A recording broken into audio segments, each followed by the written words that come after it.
Morning, colleagues. Morning, colleagues. Can we, Morning, Chair. even Morning, before we start, Chair. can all those And who have not renamed their colleagues. gadgets quickly rename their gadget so that we can start? We'll start exactly at 9:30.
Colleagues, good morning once again.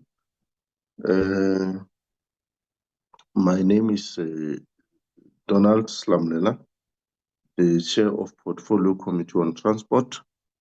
I will be facilitating this meeting today because it's a joint meeting with my colleague from Portfolio Committee on Police, Honorable Ian Cameron, who is also on the platform. I'm made aware that we have on the platform members of both our committee and the Committee of Police. They've already joined.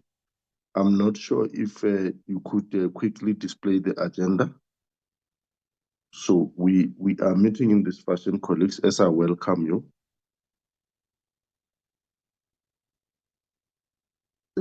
Just as necessary.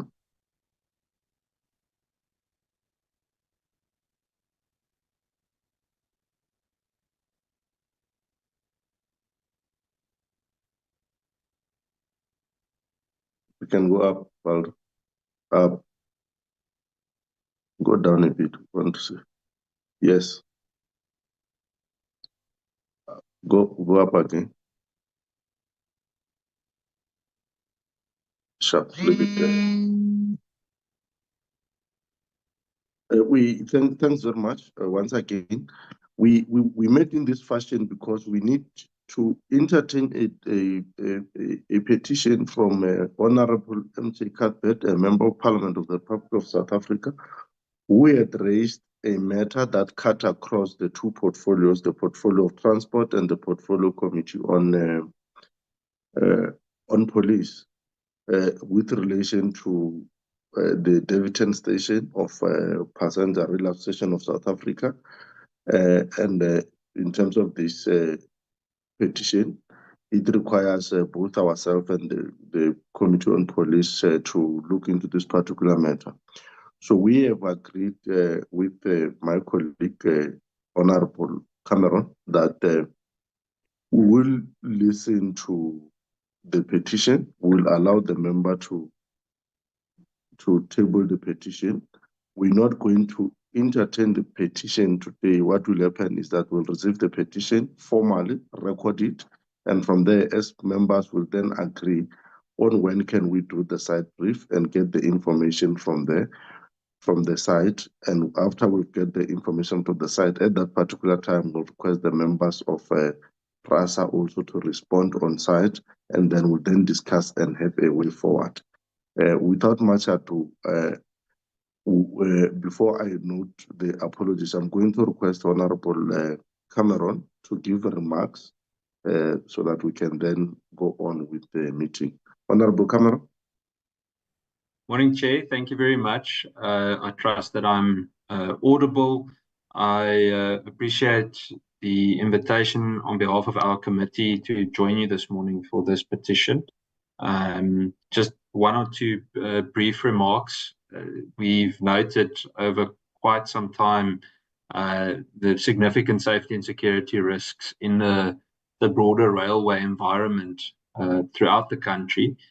So I think this serves as a very important example of such. And the latest data from what we know, the South African Police Service Rapid Rail units indicated to us that there is allegedly an overall decline in crime within the rail sector, and that categories such as contact-related and property-related crimes continue to rise. Now, there are many factors to take into consideration with this, so we shouldn't see the decline necessarily as one because of necessarily combating crime. And then just the last few remarks is that the trend of the increase with regards to contact and property-related crimes in the sector just again highlights the ongoing vulnerability of not only the commuters, but obviously railway staff and the big crisis around infrastructure. In terms of Davidton train station, as I said, is a good example to illustrate the issue. And despite the deployment of more than 1,000 security personnel comprising of both PRASA's internal security and contracted private security companies, the station remains highly vulnerable to theft and vandalism and has been inoperable since 2020. I actually think it could be worth considering pulling the private security regulator in as well to discuss their role with regards to the private security industry at a later stage. Just from the committee side, we take note of the call to explicitly call the Department of Police to allocate the necessary security resources to safeguard the station, its corridor, and the surrounding communities. And we will obviously address it throughout our interaction with the department. And then to conclude, the extensive use of external private security companies in the railway environment requires much closer scrutiny. It must be determined whether these firms are duly registered with CIRA and have all the relevant back-end information or backup rather that they need. Chair, I'm not going to say much more. I think from our side, we really, from everyone in the committee, keeps emphasizing the use of effective interventions where technology is used, that hotspot policing is implemented, and that there's stronger interagency coordination to ensure that there's an integrated approach to tackle some of these issues. But for now, that's it from me. Thanks, Chair. Thanks a lot for that valuable contribution and welcome remark, Honorable Cameron. And I indeed once again welcome you and the members of the Portfolio Committee on Police. Colleagues, without much ado, allow me to allow the team of our admin support to give us apologies so that we can read them to record and then we can then zoom to the petition. Valerie? Good morning, Chair, and good morning, members. Apologies were received from the minister and the deputy minister, who's attending a cabinet retreat this week, and then from the committee side, Ms. Kobo is attending another meeting, and Mr. Maduna is traveling out of the country this week, so he also submitted an apology. Those are the only ones I received, Chair. Okay, thanks very much. Do we have anything from the police side? Good morning, Chair and members. Yes, I did receive the apologies from the members of the police, from the members of the Portfolio Committee on Police, Honorable Adams and Honorable Adams and Ms. James. Thank you so much, Chair. Okay, colleagues, I'm not anticipating us to be taking much. We have now received the apologies from both sides, the two committees, and I hope you have duly recorded them properly. I'm going to request, can I establish to my two colleagues, were you able to onboard Mr. Honorable Cuthbert? Is he here? Here, Mr. Cuthbert is online now. You can see his face there on the screen. He's in the meeting. Honorable Cuthbert, how are you? Good morning, Chairperson. I'm well, thanks, and yourself. Thank you very much for having me. Thank you very much. Honorable Cuthbert, I'm going to give you about 10 to 15 minutes to formally table your petition to these joint committees so that we can then from there be able to map a way forward. Thank you very much. Thank you very much, Chairperson. I'm going to just turn off my video for bandwidth, and I just want to share my screen quickly.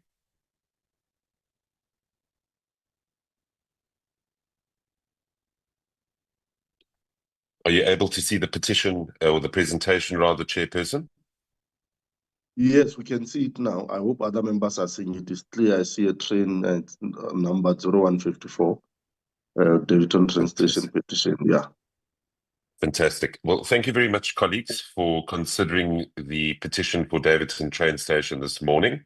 This was only submitted a couple of months ago, but the committee has expedited this matter and allowed me to come and present, and I'm truly grateful for that. This is obviously an important issue in the constituency in which I serve, and ultimately we want to try and find a resolution to what has happened at the train station so that the residents of both Davidton as well as Etwatwa are not locked out of economic opportunity, and they are able to freely transport themselves from where they live to their places of work. So just by way of background, Chairperson, in June 2025, I submitted a petition on behalf of the residents of Davidton and Etwatwa, calling on the Assembly to investigate vandalism and restoration of the railway network connecting Davidton to Springs, Benoni, and Johannesburg. The petition called for the following actions to take place. Firstly, conduct an oversight to the station within the next 3 months to ascertain the scope of the challenges facing the station and to determine what will be required to make it functional again. And this was directed towards the Portfolio Committee on Transport. Secondly, towards the department as well as the committee, was to consider allocating funding to restore the railway network and connect Davidton to Joburg, Springs, and Benoni within a specified time frame. And then lastly, consider allocating funding to restore the Davidton train station, developing a long-term maintenance plan and putting in place measures to secure it from vandals within a specified time frame. We took this action after the communities of Davidton and Etwatwa and their leadership approached my office to assist in escalating this matter. The issue at hand, Chairperson, stems from several years ago, and ultimately this train station has been out of service since 2020 due to the vandalism of the infrastructure. You would know that during the COVID-19 pandemic, there was not much in the way of security of a number of key infrastructure points, and this particular station was a victim of infrastructure attacks. Ultimately, there is no other form of public transport aside from minibus taxis in the affected areas, which means that people were highly reliant on the train station and the passenger rail that operated from the train station. The non-operational railway obstructs Davidson and Etwatwa residents from being able to access affordable and reliable transport, which we know is essential for securing economic opportunities. We would know that there's a significant price differential between being able to catch a train versus catching a minibus taxi, and noting that many of the community members within my constituency are of a lower LSM. Every rand counts, and ultimately this has made them poorer by not being able to access public rail. Davidson and Etwatwa have approximately 192,000 and 148,000 residents respectively, who are in fact affected by this particular issue. And they were previously promised by the Passenger Rail Agency of South Africa that both the Benoni as well as the Davidson train stations, which interconnect, would be restored in the 2022-2023 financial year. However, as you would know, that deadline has long since passed. In response to parliamentary questions that we submitted to the Minister of Transport in September 2024, I was informed that the train station would be restored between April and September 2025, and this would be basically the finalization and the execution of the project. However, the work is yet to commence, and this has further been delayed. It was estimated by the Department of Transport that the cost of restoring the station was going to be approximately 65.5 million rand, and that once the project finalization and execution had taken place between April and September of 2025, that operations at the station were scheduled to resume in October 2025. However, as mentioned earlier, the station remains inoperable. In addition to this, the corridor that connects Davidson to Springs, Benoni and Johannesburg has been dysfunctional since 2014 due to old rolling stock, unreliable infrastructure, security issues, theft, and vandalism, which have ultimately impacted on its operations. And according to the Minister, PRASA allocated 1,477 internal and external security personnel who were deployed along the corridor to prevent further infrastructure damage, theft, and vandalism.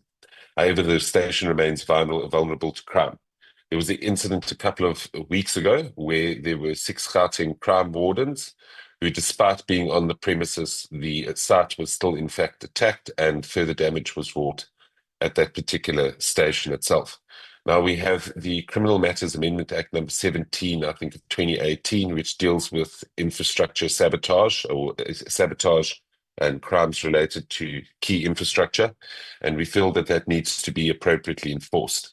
Many of our train stations and our railway networks are the lifeblood of our economy.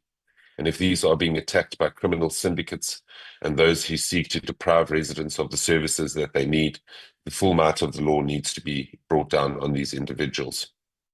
It was also estimated by the Minister of Transport that the corridor was expected to resume minimal operations by October 2025. However, the work to date has been minimal. And this is ultimately related to the Boksburg Bridge, which exploded due to a gas tank, or shall I say, was damaged due to a gas tank explosion in December 2022, and ultimately affected operations along the corridor. The estimated cost of restoring the corridor was 1.42 billion rand, with the work that has already been done having cost 79.7 million rand, and that focused specifically on the bridge itself. However, that has not yet been completed by the city of Ekurhuleni, and they have served as a stumbling block to restoring full functionality to the corridor itself. We then submitted a further set of parliamentary questions to the Minister in November 2024, and yet again, she had affirmed that the previously stated timelines were set to be met. That means that the station, as well as the corridor, was supposed to have at least resumed limited operations by October 2025. We're now sit in September 2025, and there's absolutely no chance of this particular corridor and train station operating by next month. Then, in July of this year, I submitted further parliamentary questions to the Minister in July, and she indicated that the station's restoration, including the rehabilitation of the overhead track equipment, substations, the train station itself, drainage systems, and installation and supply of rails, had not yet begun due to funding constraints.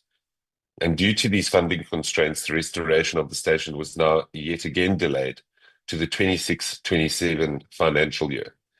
And she said that the priority was, in fact, to recover key infrastructure to enable limited train operations.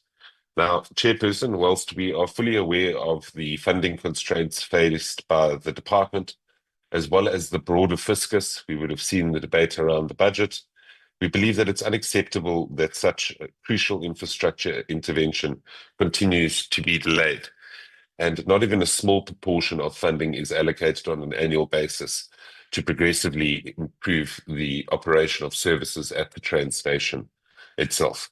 And as you would have seen, there have been 2 commitments that have been made for this particular station, as well as the ensuing corridor, to have been rectified, but both of those have been missed.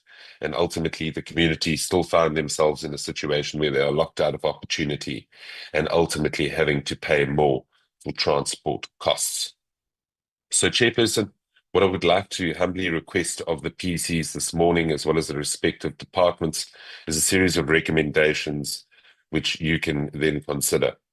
The first being that the Portfolio Committee on Transport should schedule an oversight visit to the site within 3 months so that they can survey the scale of the damage at the station and ultimately get a feel for what the impact is on the surrounding communities of Davidson and Twatwa.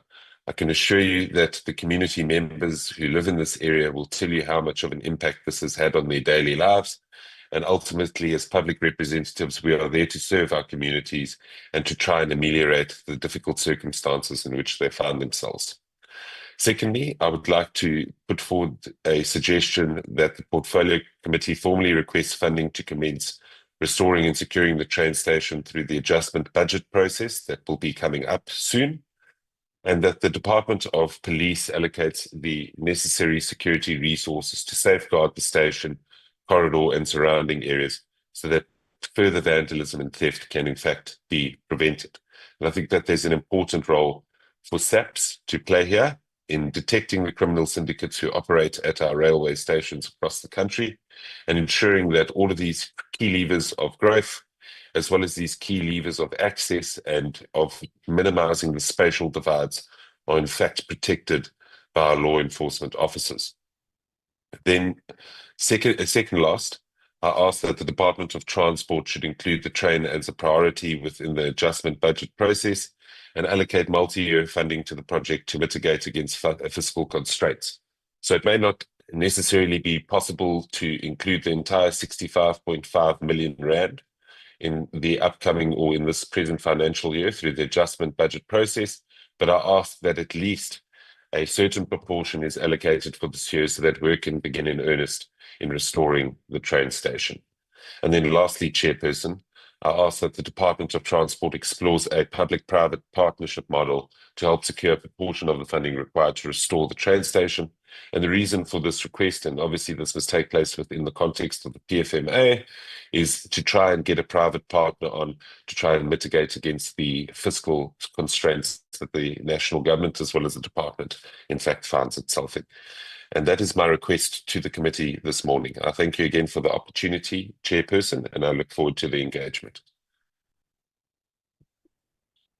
Honorable Cuthbert, thanks very much. Thank you very much. And I must also indicate, honorable members, that we have in the platform a representative from Department of Transport responsible for rail.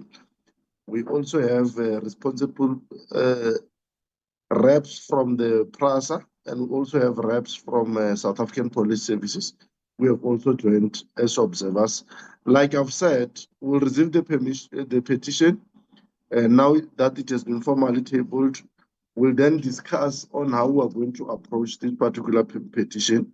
We're not going to expect any response now from the honorable, from the either Department of Transport or from police or from colleagues in PRASA. We'll then have to agree on the materialities around it, on how we're going to now to deal with this petition, especially during the oversight and so forth. With these few words, I want to welcome members who may want to speak on this particular petition quickly, and then we can then close on the matter. In that particular way, if I can note hands.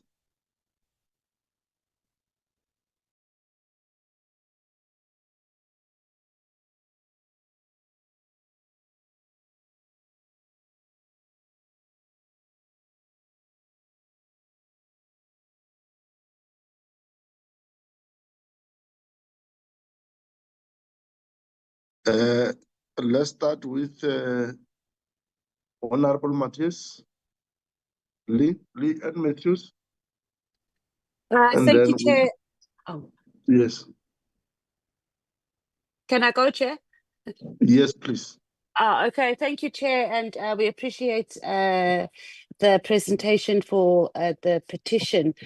And it's very telling that Parliament work, we actually have to take petitions about railway stations and the vandalism and cartels that are operating that is ruining our infrastructure, and also dealing with the issue of budgets as well.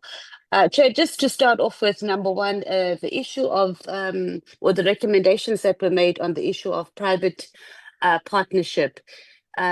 As the economic freedom fighters, we reject that totally, just as number one. Government core business and transport, public transport is exactly that, must not be outsourced. And those railway systems must be fixed, because the issue of that there's no money, we know as a country there's money for whatever it is that the ANC and President Ramaphosa and the GNU want to prioritize. But because the people that live in Itwatwa and in Davidton, they are considered poor African people, there's going to be no priority that is given to them. Outside of that issue, we need to put in, there's also the Ekurhuleni Metro Police.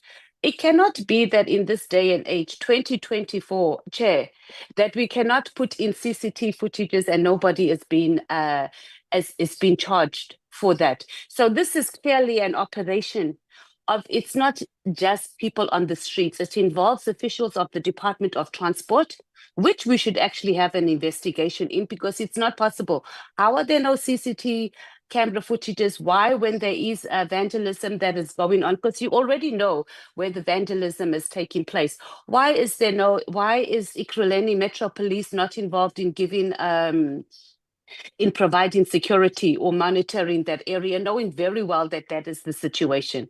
And that is the reason why we're saying it's shameful that we must even get a petition about something of us not even being able to guard two railway stations, both with technology and both with just manpower.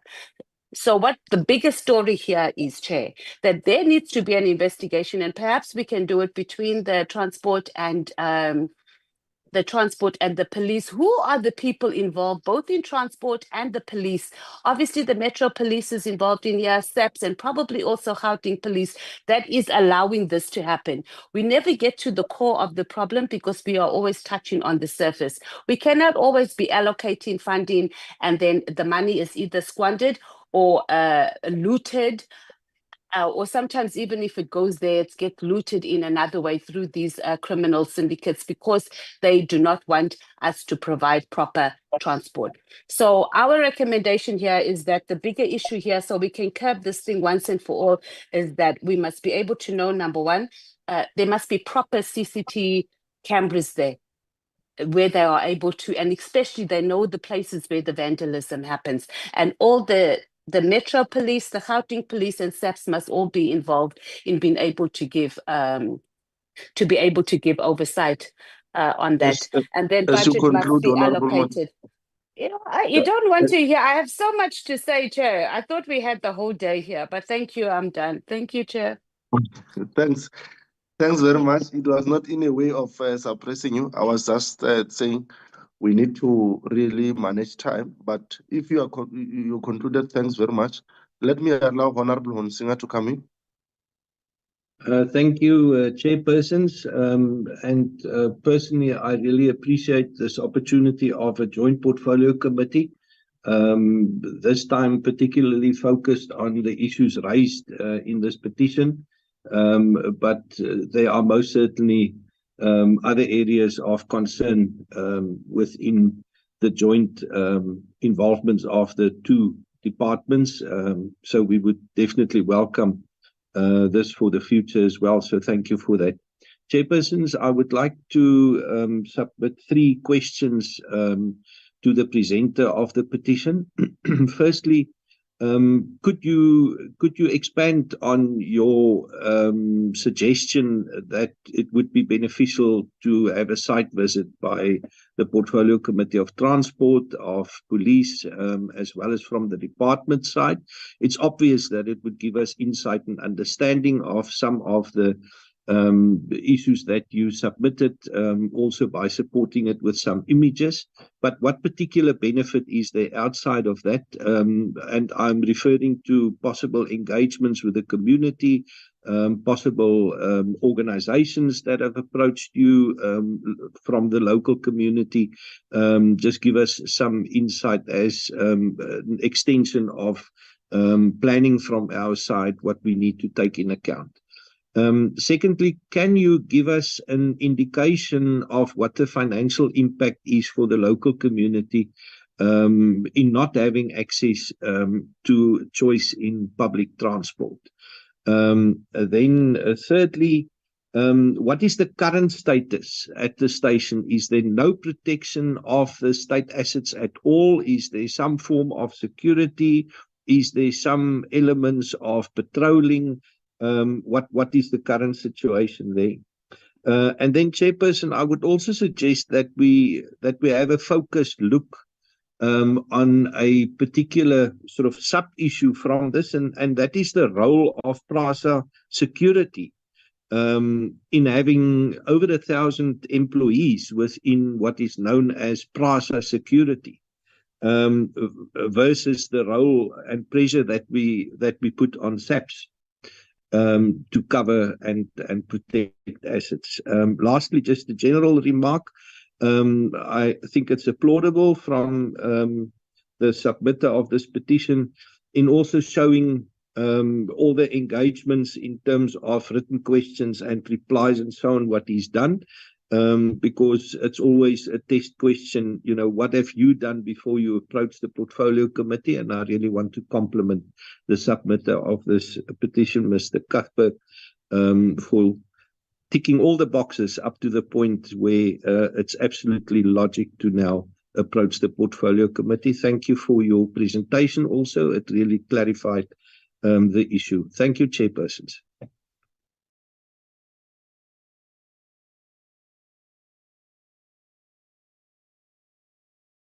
Very much, Honorable Nsinger. Thank you very much. Thank you very much. I'm going to allow Honorable.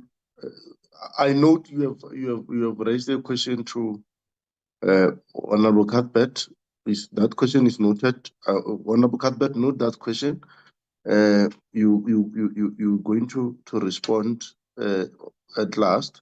I just want honorable members to reflect. If there are those who want to ask questions, they can ask questions. Just to re-emphasize, members of reps from PRASA, reps from DOT, and reps from South African Police Services are also on the platform, but they are not here to engage or to answer questions at this point. At a time when we have familiarized ourselves and made a determination on what must happen, we'll then be able to engage them. As you speak, honorable members, I want you to also speak recommending on what we must do from here. Honorable Blose?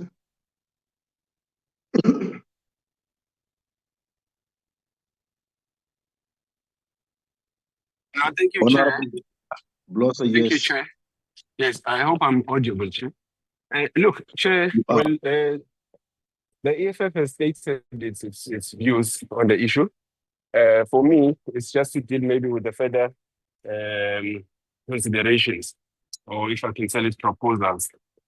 One, obviously, Honorable Matthias has dealt with the issue of a private partnership deal that we strongly reject.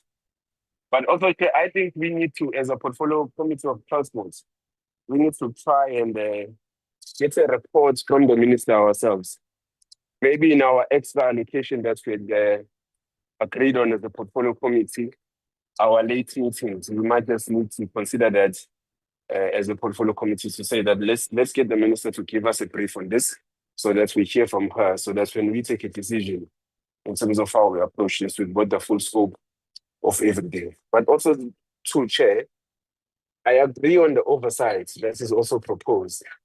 But I don't know if within our program, the 3 months proposal will be possible for us. But I will propose that maybe in our next oversight, according to our own program in the Portfolio Committee of Transport, we might want to squeeze in to go to Davidson and look at the conditions of the infrastructure there. Whether that is possible in the next 3 months, I'm doubtful. But I'm just saying that in our next oversight, let's just look into that so that we are able to move with speed to consider these matters, because it has been delayed a lot and our people are really suffering. So let's try and assist them the best way we can. And then if we are able to get that briefing from the minister, we're able to go there and see this thing ourselves. When we come back as a portfolio committee, we'll be equipped with the necessary information, and then we can then take the right decision in terms of how we deal with this issue. Thanks, Chair.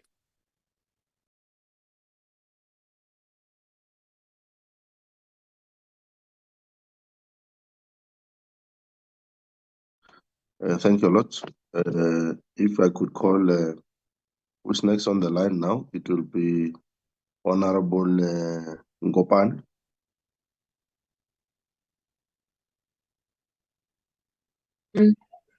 Thank you, Honorable Chair. Good morning to you and all my colleagues in the meeting. Chair, let me firstly thank the presenter and also appreciate the community of Davidton by writing these petitions, because that is one of the best ways that the communities communicate with their public representatives.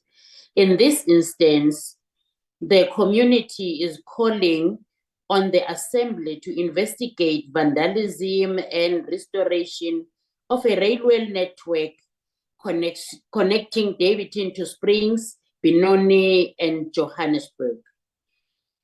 Now, I've got some questions, Chair. What has caused the delays in the restoration of the train station at Davidton?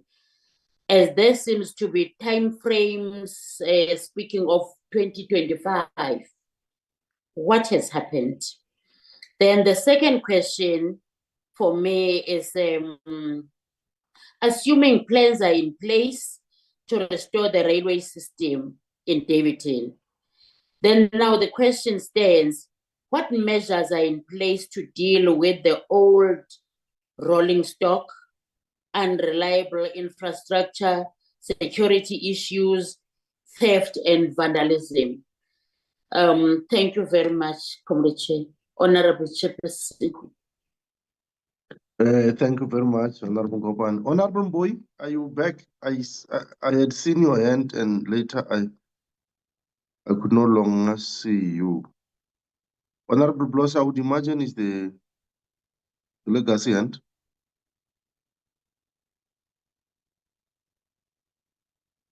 Honorable Boy. Okay. Honorable Malmacha. Thank you very much, Chairperson. Let me take this opportunity and follow suit in welcoming the presentation by the petitioner. Greetings to everybody on the platform and all viewers at home. Honorable Chair, I think your last statement when you were to give platform to members, to me was enough to sum up what must happen. Right after that is that the petition itself has got some recommendations, and those recommendations has to be splitted accordingly. Those that's supposed to go to police, go to police. Those that's supposed to come out to the transport, come to transport. Your earlier suggestion that when we see it, we know exactly what to deal with. in maybe way forward, that will include the majority view here, which I'm getting that the need of oversight, and all the participants will be there. But we shall have dealt with these recommendations accordingly, unlike wanting to now, take one by one or select which ones that we think they suit us. Then we prolong or we want to engage on them as if there's no second stage on the mat. So my contribution will be that, members, let's be patient enough. The petitioner has done what's supposed to do. Let's not go deeper into question on the petitioner. The petitioner gave the package, whatever that is outside should have been given. And the petitioner cannot dictate to us and jump and go. The petitioner has done the work. So it's up to us to say, in a good way, allow us this space. We are going to take the issue accordingly and we'll revert back to the commissioner. There will be action going forward. That will be my contribution, Chairman, and thank you so much. Well, no, thanks very much. Thanks very much for the contribution. Maybe before I sum up, Honorable Cameron, do you want to say something? Or before that, maybe let's allow Cuthbert to respond to the two questions that were, Honorable Cuthbert, to respond to the two questions which were asked by Honorable Hunsinger. Thank you very much, Chairperson. May I also respond to the comments that were made? Yes, yeah, you can. Very briefly. Okay, thank you very much, Chairperson, and thank you to all of the colleagues on the various portfolio committees for their inputs as well as their comments. Maybe to start with Honourable Matthys and the need for an expanded role for the EMPD as well as CCTV coverage. I think those are important interventions and those are things that the committee as well as the relevant departments should consider as a part of a package that helps to secure the train station and operations at the train station itself. I think those are very useful suggestions. And I think particularly in light of the framing of the lack of opportunity and how impoverished these two specific areas are, it's important that we treat this matter with the necessary urgency and seriousness, because ultimately the disadvantaged communities which comprise of my constituency, more so than other constituencies that may be more affluent, really require the support of government and the assistance of government in this respect. So I think that that is a point well noted. In respect to Honourable Hunsinger, what I think the benefits could be is obviously there's detailed benefits could be of an oversight visit. There has obviously been a lot of detail that was shared in the presentation regarding the scale of the challenges, but I think it would be important for the portfolio committees to go there and engage with the residents so they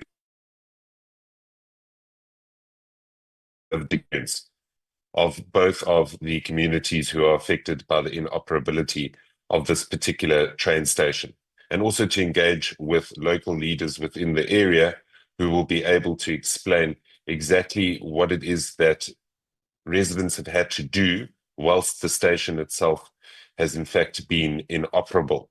And I think that, you know, as Helen Suzman famously said, go and see for yourself. It's fine that I've provided a presentation this morning and that I have given the responses received from the minister, but it always helps to physically see something and understand just what the real impact is on the communities that we all are elected to serve. And I think that's what could really be the benefit of going to go and do an oversight. I would like to ask Chairperson that if the committee decides that they are going to do an oversight, that they please notify my office, because I would like to join this particular oversight committee, if I may, or this oversight visit, so that I can connect them with members of the community who can explain exactly what the scale of the problems are. Then just a back of the cigarette box calculation, it's on average about 170 Rand more from a trip from Davidton to Johannesburg on a minibus taxi versus using a train. And you can imagine that a number of the residents who live within these two communities are not high income earners. So that significant additional cost makes it really difficult for our residents to be able to get to work and to be able to allocate additional funding to their livelihoods because of the cost of living crisis that a vast majority of poor South Africans are going through. So I think from that perspective, it's very, very difficult for the residents to have to swallow the bitter pill of paying additional for transport costs. And then just in terms of the current status of petition, on and off there is private security, as well as Gauteng crime wardens. But as revealed earlier in an anecdote, despite the presence of nominal security presence, there has been repeated attacks on the infrastructure and instability at the train station itself, which show put in place are not to secure this key piece of infrastructure. Then, in terms of the question or comment that was made by Honourable Blose regarding a briefing from the Minister herself, I would welcome that suggestion, Chair. And I mean, that's obviously at your discretion as the chairperson, but I think it's important for the Minister to come and explain exactly why several commitments were made by either her department or specific entities within her department, and these timelines have in fact not been met. And I think it's important as a matter of public accountability that she comes to the committee and accounts for those particular issues. And then obviously at the time of drafting the petition asked that we conduct an oversight visit within 3 months, because I do think that this needs required urgency. But I do understand that there's a preset oversight parliamentary pro oversight section within the parliamentary program. And when the soonest opportunity becomes available, that the colleagues from the respective committees would be able to go and engage in oversight. Then I appreciate the comments by Honourable Nkopane, as well as the concerns of the community. It's important that our public representatives take the issues which our community bring to our attention as the National Assembly important, and that we are able to deal with them and be able to give them concrete answers on what it is that our government aims to do. I had obviously given a high-level overview of what has in fact caused the delays and the fact that the infrastructure has been stripped, but I do think that the department, the minister and the relevant entities are in a better place to answer the questions that were proposed by Honourable Nkopane, specifically related to what is in place to deal with the old rolling stock, the vandalism and the infrastructure. I think that that's important for those entities to come and account. And then in relation to Honourable Malamacha, my former colleague on DTRC's remarks, I don't seek to dictate to the committee, but I'm humbly asking on behalf of the community and my constituency for the portfolio committee to consider these recommendations.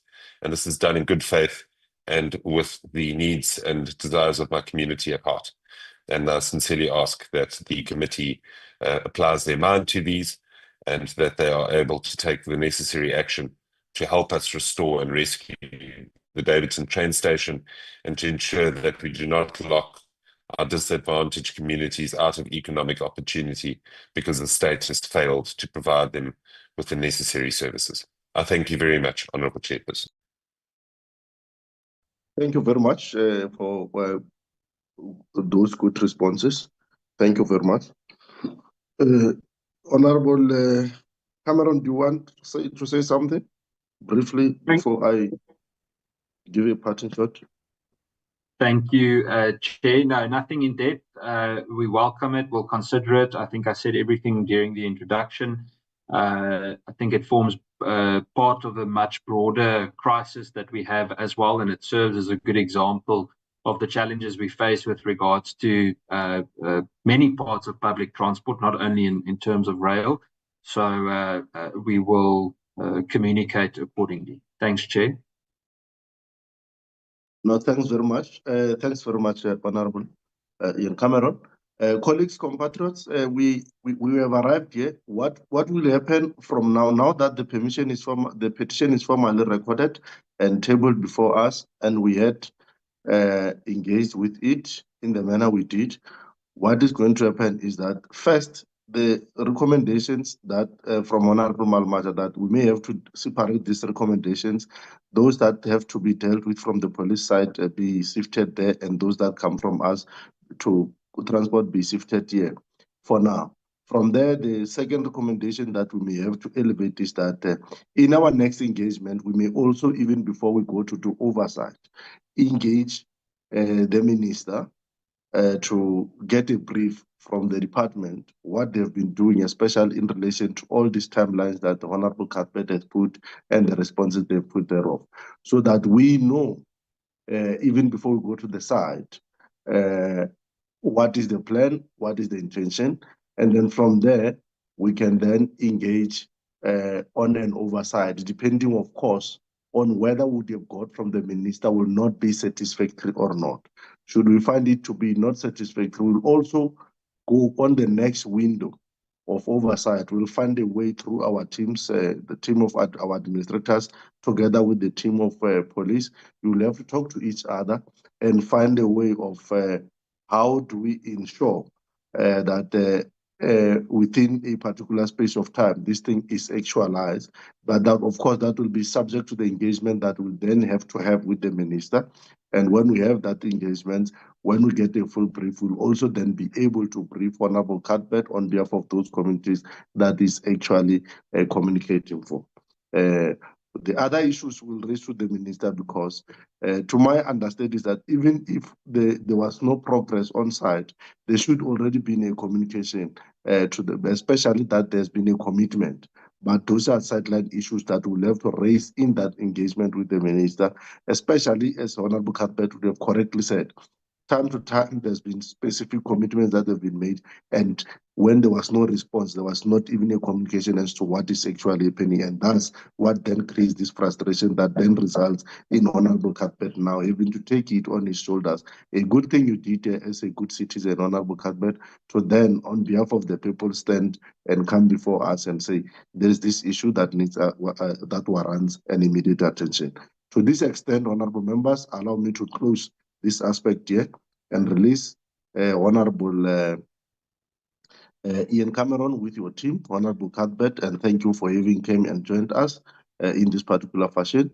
Release the team from SAPS, PRASA, and the team from Department of Transport, the Rail Division. We'll remain with honorable members to just one item, and then from there, we'll call it a day. Thanks very much, colleagues, compatriots. Have a great day. Thank you, Chair. Thank you very much, Honourable Chairperson, and for the good faith in which the committee has dealt with this. I do appreciate it. Have a good meeting further. Thank you. Goodbye.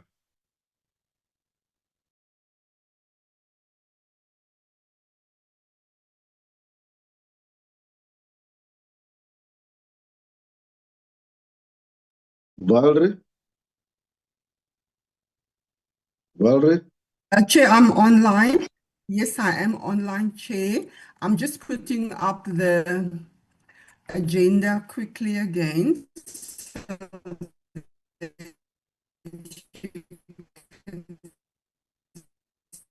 We are losing you now.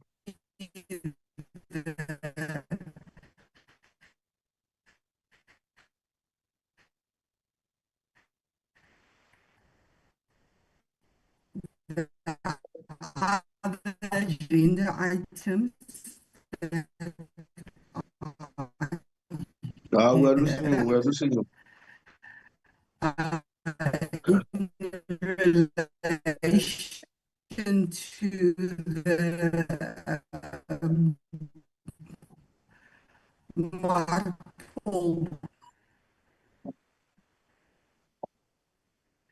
We are losing you. If you can go up and see.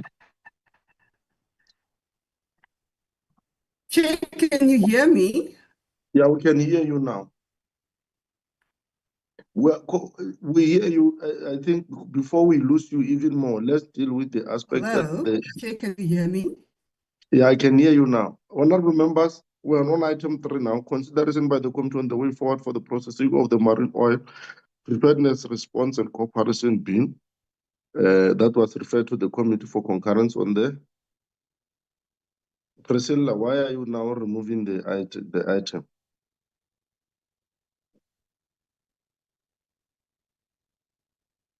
Priscilla, you. Good morning, Chair. Apologies. I'm not sure what is going on my gadget. Apologies, Chair, but I have not removed it. You became a co-host and you removed our agenda. Where's Valerie? My apologies, Chair. I'm not sure what is going on with our gadgets this morning, but I have not removed anything. Okay, it's fine. Thanks very much. Thanks very much. Apology noted, Priscilla. I was just pulling you. I understand it's a technical matter. Recording in progress. Yes, recording in progress noted. We're on item 3. Valerie? Advocate Nell? Morning, Chairperson and members. Yes, item 3. Can you hear now? Hello?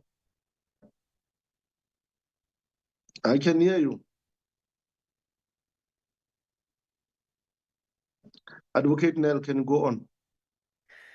Yes, thank you, Chair and members. Item 3, members will recall last week's presentation that legal advisor gave us on the bill and some of the concerns that were there regarding editing errors in the in the D bill. So the Parliament legal advisor is online just to give members that feedback on what transcribed during the week and a possible way to deal with it that may not require mediation, Chair. So I think Pumelele is online so she can just brief members on that. Pumelele. Thank you, Chairperson, and I hope I'm audible.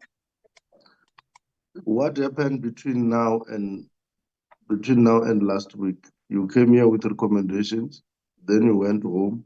Now you are saying there's something that can happen outside what we recommended. Can you take us through what's happening? Thank you, Chairperson. Greetings to yourself and the members on the platform.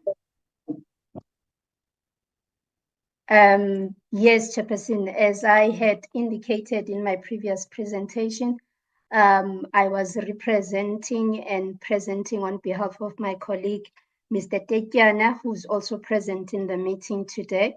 But Chairperson, to round off what we had spoken about and what I had presented and the conclusion or recommendations that I brought before the committee previously, I will just go back to that and speak to it. But the good part and the nice thing is that today we come bearing good news and a clear direction as to allow the committee to move smoothly and forward in terms of finalizing this matter. Chairperson, you would recall that the D bill that came from the National Council of Provinces and was referred together with the CLIS to the committee, it's what we made our presentation on. But over and above the discussions that we had and going back to check in light of the questions that the committee had posed and what we presented, we looked thoroughly into what had happened and looked into the bills themselves as well as the C list. We did ascertain that unfortunately the C list that the team from the select committee had forwarded to the portfolio committee support staff was the incorrect C list. And that is why eventually what was presented did not much speak to the D bill that they had adopted. But what had transpired at the NCOP processes was well in order and in accordance with all the rules and procedurally correct. They received the correct C list and the D bill corrections that were edited and effected into the D bill were the correct corrections. So in light of that, Chairperson, and the recommendations that I had brought previously, what we have noted, Chairperson, and I'm going to flight up the D version, which if I have the share screen powers, I can just quickly share the bill. But what we have noted now, Chairperson, and in light of what Advocate Nell has pointed out, is that there are only 2 editorial corrections, which, as she has said, they do not necessarily require that we go through, there is too much on my screen. They do not necessarily require, Chairperson, that I'm unable to share my screen on the bill, but it is, if the members do have the D bill version, there are two changes which are editorial in nature, and they do not honestly require that we go through the mediation process. And in us finding out and discussing what is the best way to address this, we did have a conversation with our chief editor, who is in the bills office. This is the office that prepares everything related to the bills, as I had explained previously. She has indicated that because these are very, very editorial corrections, the first one is on page 8 in line in line 13, which I had already pointed out to the members. It's the specific provision that makes reference to under subsection 5. And if we look at that page 8, subsection 5, as I said before, it makes reference to itself.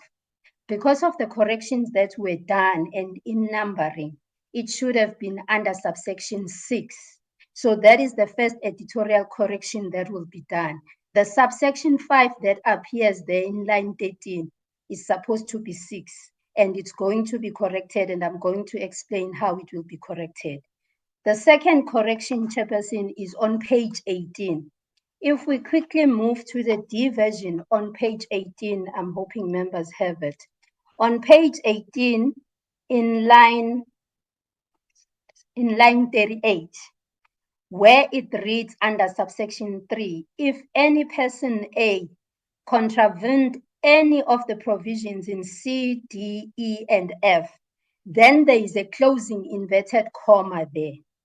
That closing inverted comma is what was in the correct C list. And in terms of the D bill, it's not supposed to be appearing there. So, Chairperson, those are the only two corrections. And if members follow, they are editorial because they do not touch on substance, they do not change the substance, and they do not bring any changes that would either interfere with the changes of the NCOP as the bill is now adopted, or the position of the portfolio committee today, depending on whatever position they take in respect of the entire submitted changes that I presented last week. Now, that said, Chairperson, and that being found as the issue where the problem was created, and it's solely on the fact that we used the wrong C list because the person that was working on the matter, unfortunately, as I had to represent him, had to be absent and take leave. But on his return and upon our checking, we have verified that, in fact, every document that was used before the select committee and then the adoption by the National Council of Provinces had used the correct documents. The only issue was when there was a referral and committal of the documents that were sent to the portfolio committee support staff. And we've also spoken to that. So in light of that, Chairperson, and what the Bills Office and the Chief Editor has advised us is that if the committee today adopts the changes of the NCOP as they are, as well as the D bill as it is, and then it will be processed to the House and the National Assembly in concurrence accept the report of the committee, which will have these two recommendations to do these editorial changes. However, the editorial changes will be done when the bill is sent to the President for assent, and the editorial format that goes for presidential assent will do the corrections into these two mishaps that we had found, Chairperson, which in conclusion do not at all affect the bill or affect the processes of the NCOP. So if I'm clear, Chairperson, what that means then is basically that there is no need for the mediation process, as we had earlier pointed out on the suggestions and options available, except that the committee today may take its position and adopt whatever it agrees to adopt as the D version and the amendments of the NCOP committee, Chairperson. So that is the way forward, Chairperson, and it covers and takes care of all the other administrative matters or issues that would have had to take place and takes away the option of the mediation, Chairperson. I thank you, Chair. I'm going to stop there. So what you actually mean is that this can be reduced to being just an editorial matter. That is correct, Chairperson. It's an editorial matter and will be corrected via the presidential format bill that will go for the accent of the president. That is if the committee today agrees to adopt the D version and prepares its report to the NA in that light. Yeah. Is there any honorable member who want to speak on this particular matter? But it then goes to what Honorable Ghana was saying on the other day on the meeting, that this type of editorial mistakes, which takes us back and forth, you need to close that particular gap yourselves. We don't know in this process who is that responsibility, but you need to do that because you see, we have taken the other hours the other day dealing with this. Now we're coming back. We dealt with three options. We spent the whole day discussing three options. Now we are coming back. No, this is no longer a matter that falls within that category of three options. It's an editorial matter. Fine, good for us. But we are saying it then consumes time that we do not necessarily have. So in future, whoever you work with, just emphasize this particular point. And I think this Honorable Ghana who hammered on it and Honorable Malmas, let's make sure that we don't make this type of editorial mistakes that take us back and forth. We know human error happens, but at all material times, let's minimize as far possible as we can. Honorable members, I don't think we must ventilate much on this, but let me be democratic enough to allow anyone who wants to say anything briefly.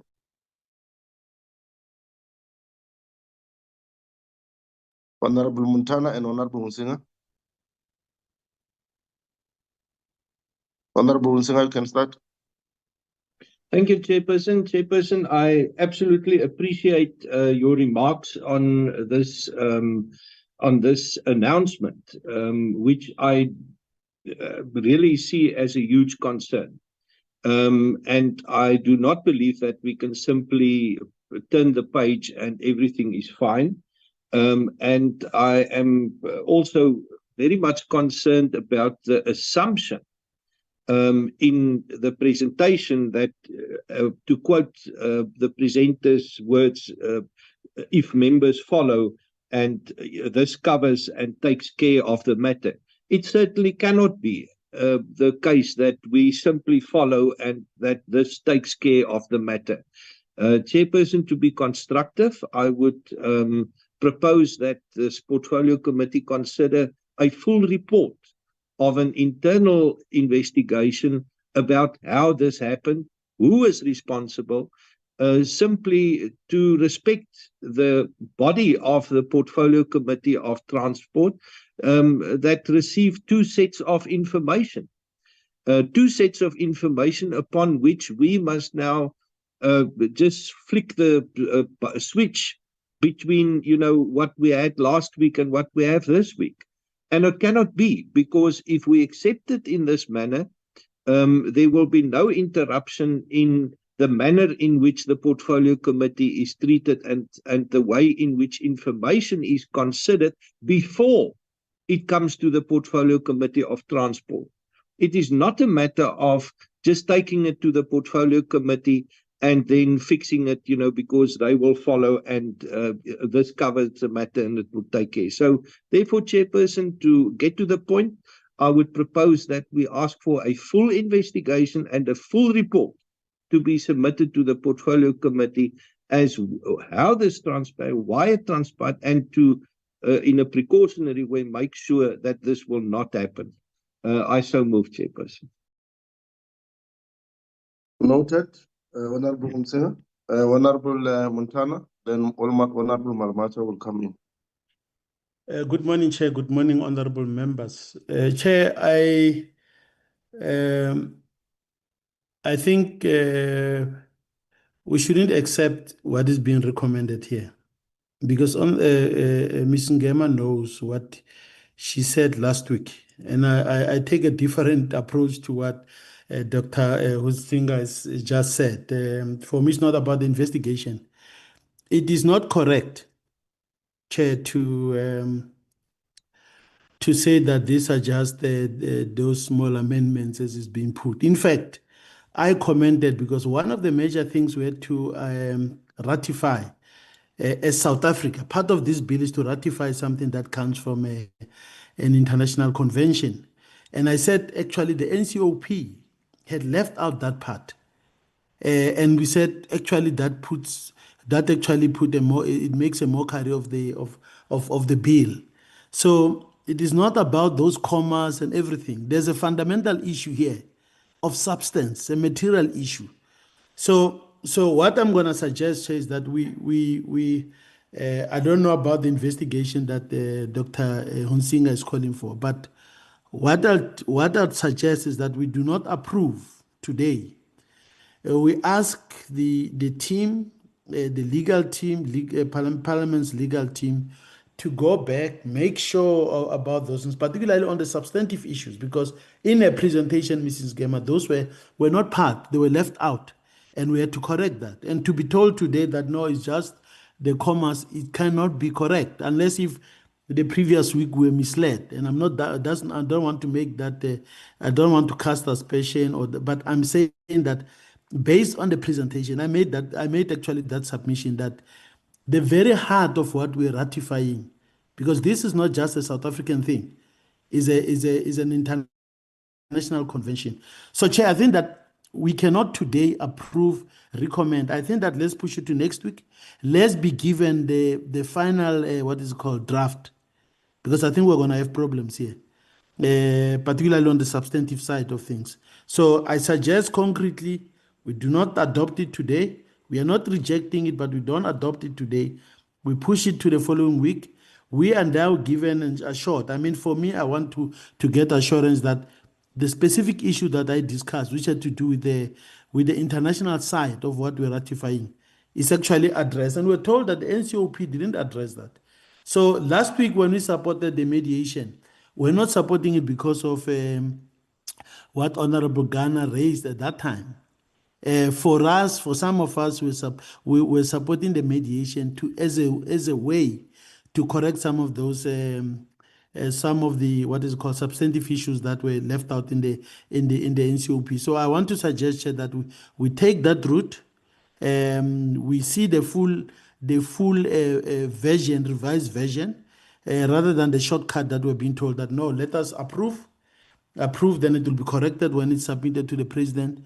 And I mentioned, Chair, and this will be my final point, in the last meeting, I mentioned that when we had to change the date, the error even happened on the route to the president. Or in fact, it happened after the president had assented to the economic regulations of transport act. The president had already assented. So my view is that we are being asked to approve something that we don't see. We are not able to satisfy ourselves today that this is the real thing. And I think it will be responsible of us. Let us be given a revised bill containing all those substantive and technical issues. And then we vote on it and we approve it, and it goes to the National Assembly. And I think that the team should not rush us. They can be able to do that work between now and our next meeting, Chair. Thank you. Thank you very much. Honorable Malmach. Honorable Ghana, come in. Yeah, thanks very much. Thanks very much, and good morning. Earlier on, I wanted to say I was waiting for Honorable Mabena or Bloss to open the meeting the way that they usually open the meetings, but their silence today is very telling.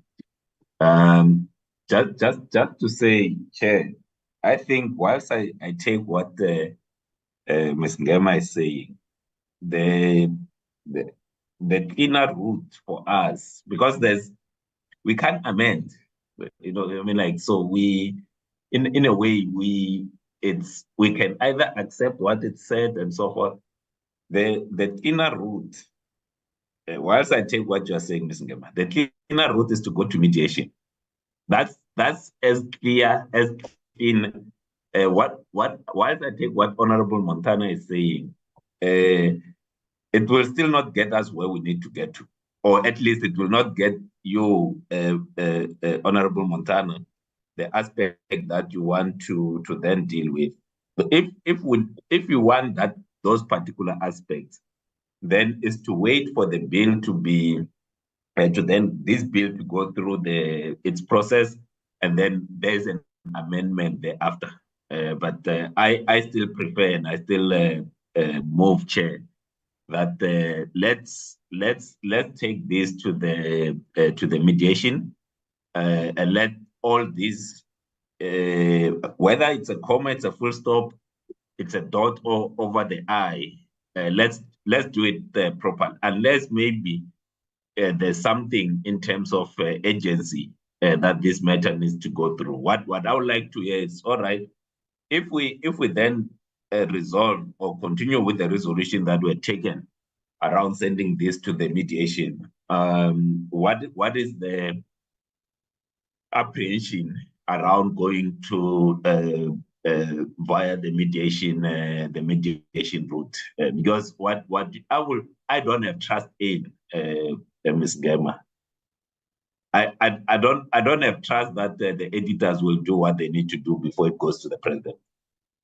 Telling me that the editors will edit before it goes to the president, or that's not comfort. They failed before, and I prefer that the editing happens by the time it goes to the mediation panel. That's where the editing needs to have happened. And then after the mediation panel, what then goes to the president, it has been triple checked and 4 times checked, and then we know that it's right. Because one little comma that's missing, then we'll be back here. So I still prefer, I think Honorable Ansinger raised around the people responsible. We need to call them at some point, as I had said, Chair, but let it go to the mediation. Taking the points that you have raised, we still want it to go, at least from my side, for it to go towards to the mediation, so that we eliminate the possible errors that might occur in the process. Thanks very much, Chair. Honorable, thanks very much, Honorable Ghana, for the intervention. Honorable Malmas. No, thank you very much, Chair. Mine is too short. Like I said last week, the issue of mediation is the week.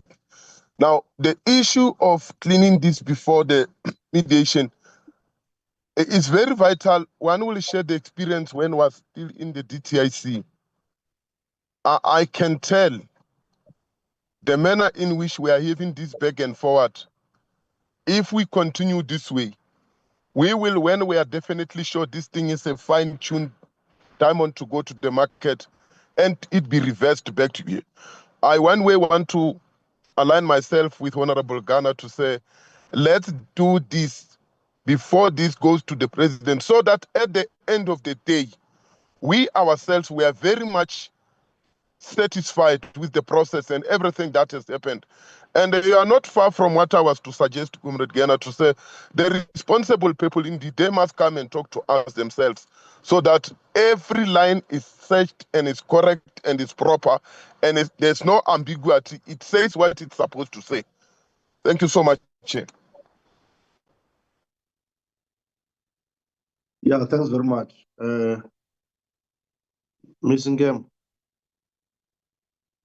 are you still here? Yes, Chairperson, I am here. Do you understand the predicament you are putting the chair and this committee on, together with your team? I understand the predicament and the difficulty, Chairperson, and we honestly and sincerely apologize. As I said, Chairperson, the process is cumbersome, and because it involves various personnel, we honestly and truthfully take the responsibility on the changes that were not effected, as we should have done so, Chairperson. But as already pointed out, we hear the members and we hear that they're looking into the 3 recommendations that we made, which the first one included exactly what I've said could happen today, that the report will speak into the 2 editorial changes, or it is the mediation process or it is the process that the committee can then decide the way forward. We truly are sorry, Chairperson, on the predicament that we've put yourself and the committee on. And as all they indicated, and when the Chairperson makes the final finding, we will address and do whatever the finding would be accordingly, Chairperson. And we honestly apologize. Thank you, Chair. And apology to the members and the committee at large. Thank you, Chair. So where you seated, are you able to still live with the recommendation that we made last week of going to the mediation and correct those changes through the mediation process? Where we are now, Chairperson, and having verified what we have substantially verified and going through the entire bill and the processes of the NCOP and everything that transpired thereafter. In our view, Chairperson, the mediation process, because the mediation process is meant where the committee is generally rejecting the amendments that are brought by the NCOP, and where if they are rejection, there is justification on the basis of their rejection, and they want to find one another on those restricted matters which are on the D version and were changed by the NCOP. So where we are right now, Chairperson, we are no longer are of the view and confirming that the mediation process will be the best way forward to take in this regard, considering that we have made a position and undertaking that we have looked into the bill and we've only found those 2 editorial changes. And in light of the processes, those editorial changes are normally corrected as we indicate through the bill's office. But if it was substance and if the members were not in agreement with the amendments of the NCOP, then that is how the mediation process kicks in, Chairperson, in terms of the rules and in terms of the practical instances that have taken place in the past. Thank you, Chair. So what I'm not getting you proper. Maybe I'm a slow learner, but I'll try to learn fast. You are maintaining that it is not necessary to go through the resolution that we took last week. Chairperson, Yeah, Can I straightforward. Sorry, Chair. Chair, I've raised my hand, and I think that it will impact on what she responds because I wanted to raise a point of order, but I wanted to respect that. But I suggest can I request her that before she responds, those of us who've raised to add to your question, because I think we are actually getting into dangerous grounds here. Would you allow me If you can Chair? come, yeah, please come. Please come, Honorable Chair, the number one issue here. Thank you, Chair. Thank you for your indulgence. Chair, I think that we are, and I'm warning Mrs. Ngema here, you know, I'm trying to be polite because she knows what she's saying now is not actually correct. We never, as a committee, last week when we dealt with this piece of legislation, she presented and told us what was the problem, okay? And the problem was not about the commas and everything. It was that, and then she if you check on a presentation last week, there was a substantive issue which even the NCOP had left out. That's what she said, okay? And then guided by the rules that we cannot take as a committee, even though it was dealt in the sixth administration, that we cannot deal with we cannot have a second bite. The only way of correcting both what she's saying now, as well as what the NCOP had left out, was the route of mediation. Okay? Now, I'm not saying we should do that now, because I think your question is pointed. But we are being misled. We never asked for any changes last week. Okay? The committee never said it agrees or didn't agree. She presented, and you can look at the presentation. Actually, one section shows a substantive issue that was in a presentation. So the basis of my so I'm saying she mustn't and I'm trying to avoid, because I don't want to cast aspersion on her. But the more she speaks, the more I find myself frustrated because I may have, if we were to put page by page what she said, Now, Chair, my suggestion, as I did, was that we do not resolve the issue today. I heard what Ghana said, but I'm saying, and I don't want to enter into the debate because the point of order is to say, let us satisfy ourselves.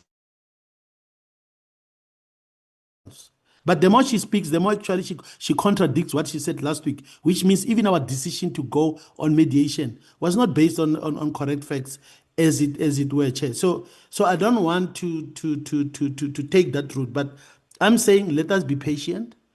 Let her correct everything, including because if you say that there were no substantive issues from the NCOP different from her own presentation she did the previous week, then this committee was misled, Chair.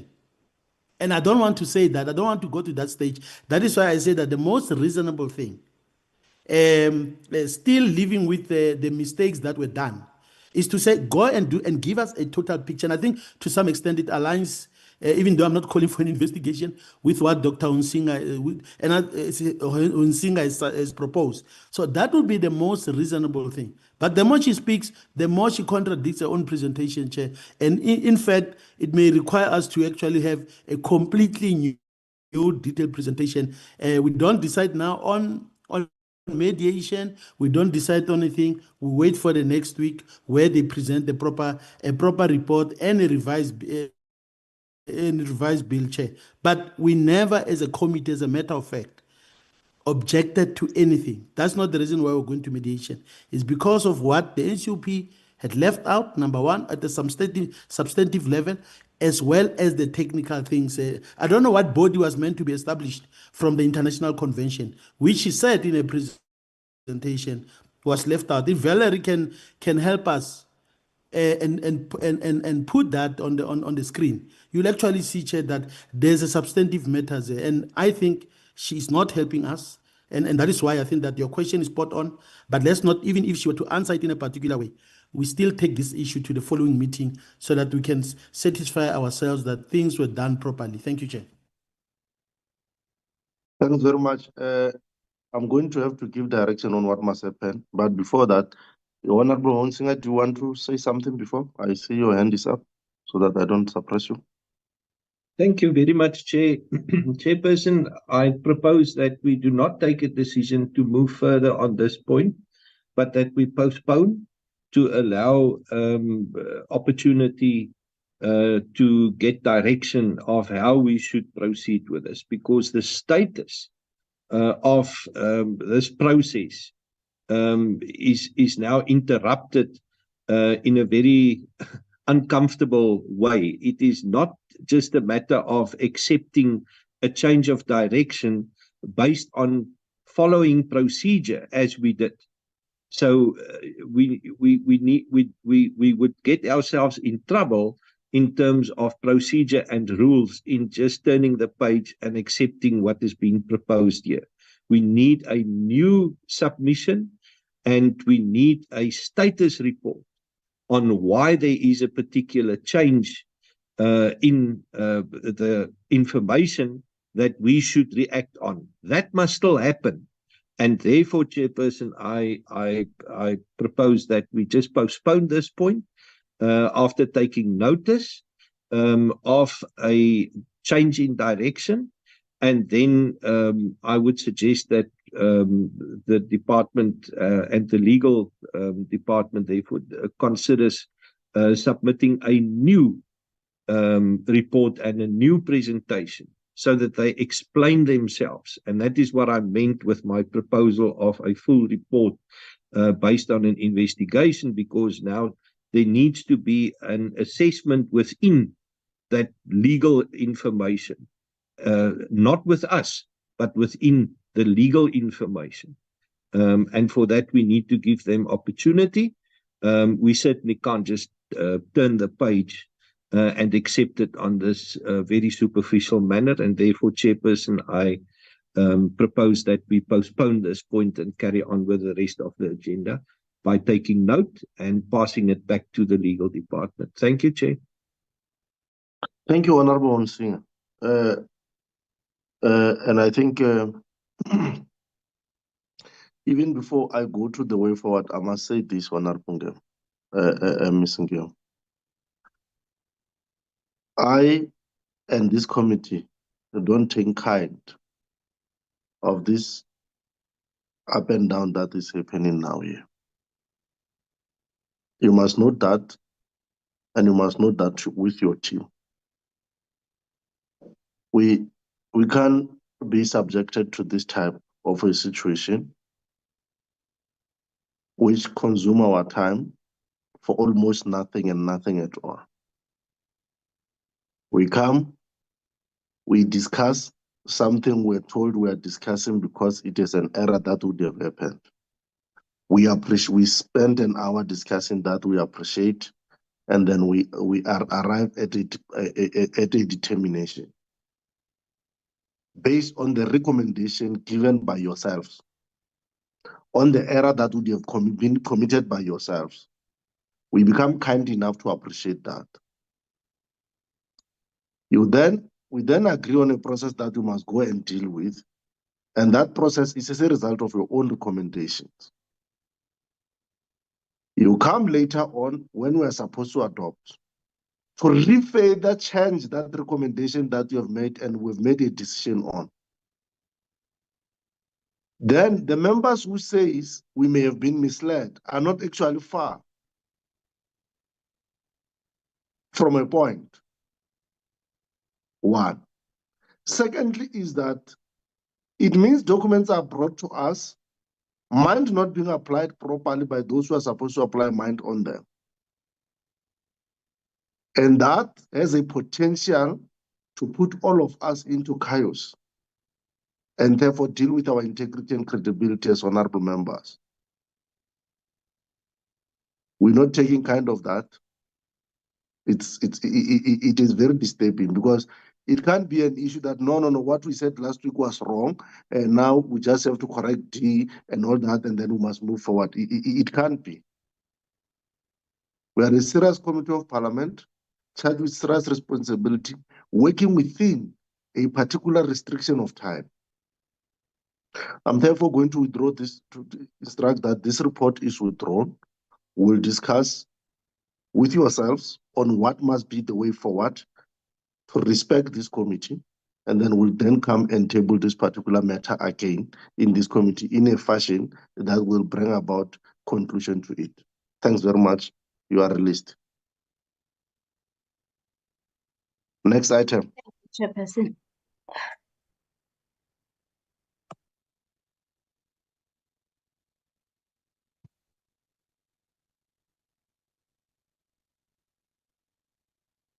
Valder, Advocate Net. Chair, the next agenda item is on the way forward for the provincial public hearings on the merchant shipping bill, following the communication from the minister, the request from the minister to the committee to postpone the hearings until the NEDLAC process has been concluded. You've indicated in last week's meeting that this will be discussed today. Bring proposed dates. Chair, the matter that members raised last week was on the consideration first of the minister's request to postpone before the committee would discuss the way forward. So first the letter, Chair. The way forward here is we are going to have to proceed with this hearing. What we have to do is to agree on proposed dates. Last week, the discussion was also that we can consider taking the discussion on the hearings during recess, and or we can alter the BRRR. There's nothing at this point that is forthcame from the ministry in relation to that interaction with NEDLAC, but we'll then have to base, unless there is any other development, we'll then have to take it from there. As far as you're concerned now, there is no any other development. We'll still await the ministry to give us if there is anything they want to raise, because thus far what we have, it will have been our legal legal opinion and their request. We considered their request thinking that they'll then come and say, we have secured the network date on ABC. That has not forthcome. What it will be a problem is, if we don't move and one day we are asked, why haven't we processed? Then we're going to be at a back foot because the legal advice from ourselves had said, we must proceed even if the ministry is going on with the network, there's no disturbance. We had given a room thinking that they'll then be able to come to us to say, colleagues, we are meeting network on this or this particular day, we are closing this particular matter. But if the wait is going to be perpetual, we will not be able to justify ourselves. We're going now to be like these colleagues that we have just dismissed now, if we are to be put on a corner. So I think propose the dates, unless the ministry comes with something extraordinary, we'll then consider that. Where we are seated, there is nothing extraordinary except that particular request. Unless I'm wrong, colleagues, maybe I must allow you to say something.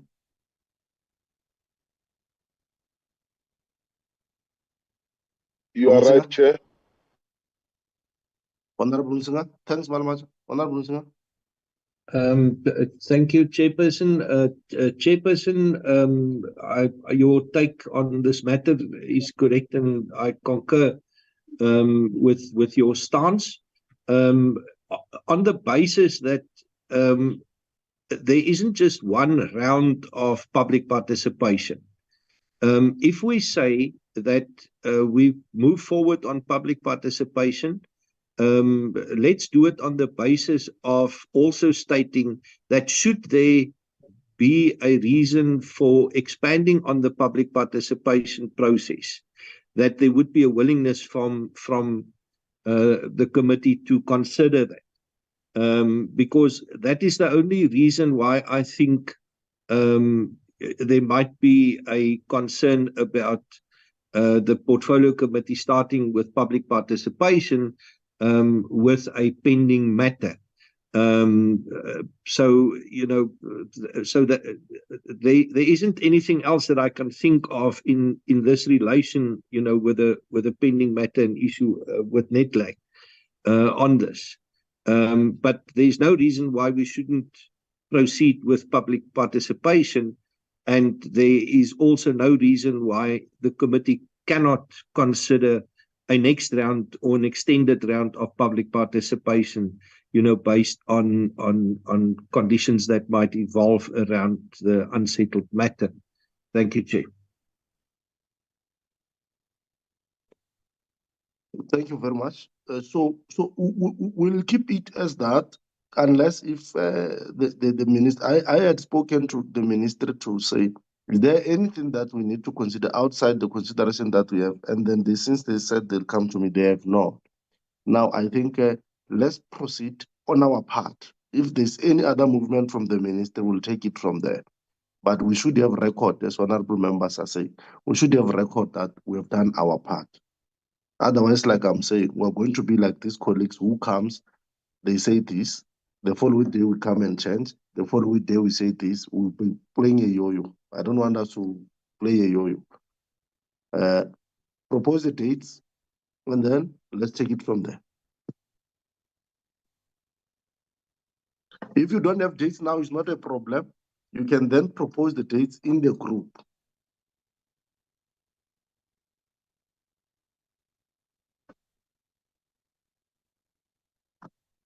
Hey, your communication is messing us up today. Your gadget. Can you hear me now? Yeah, we can. Yes, we will propose dates for the hearings. I would advise to start these hearings after the BRRR, because we will have to, we've already received permission for the first rounds of hearings, but that was based on the old service provider. So we will have to go back to the drawing board and submit a new application to the House Chair and to the Chief Whip to approve. So we have tentative dates, and we will draw up a plan and the costing and submit that to the committee first and then to the House Chair for approval. Thank you, Chair. Thanks very much. Let's leave it like that. It will then give even the ministry an opportunity that between now and that end of BRRR reports. If there's anything they literally wanted to do, they'll then have an opportunity to do it with NEDLAC. Thanks very much. I think let's stand off this item. Let's take the next item. Consider, yes, yes. It seems you don't see my hand today. I support everything except that I want to, because the dates were already given. I accept that they were provisional. But can I recommend to the team when they develop the dates? I see that they've got Friday and Saturday, and they've got Saturday and Sunday.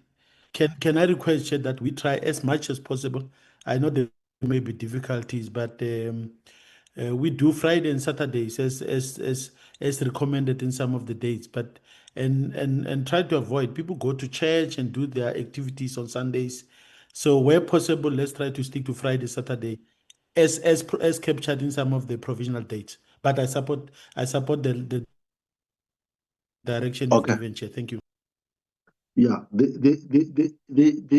will have to look into the dynamics, especially of the areas that we're going to, because you are right. Sometimes we may want to go on a Sunday. I understand the situation they find themselves in terms of making this determination, because you want also not to keep members week in, week out. You want, when you have a week out, you finish.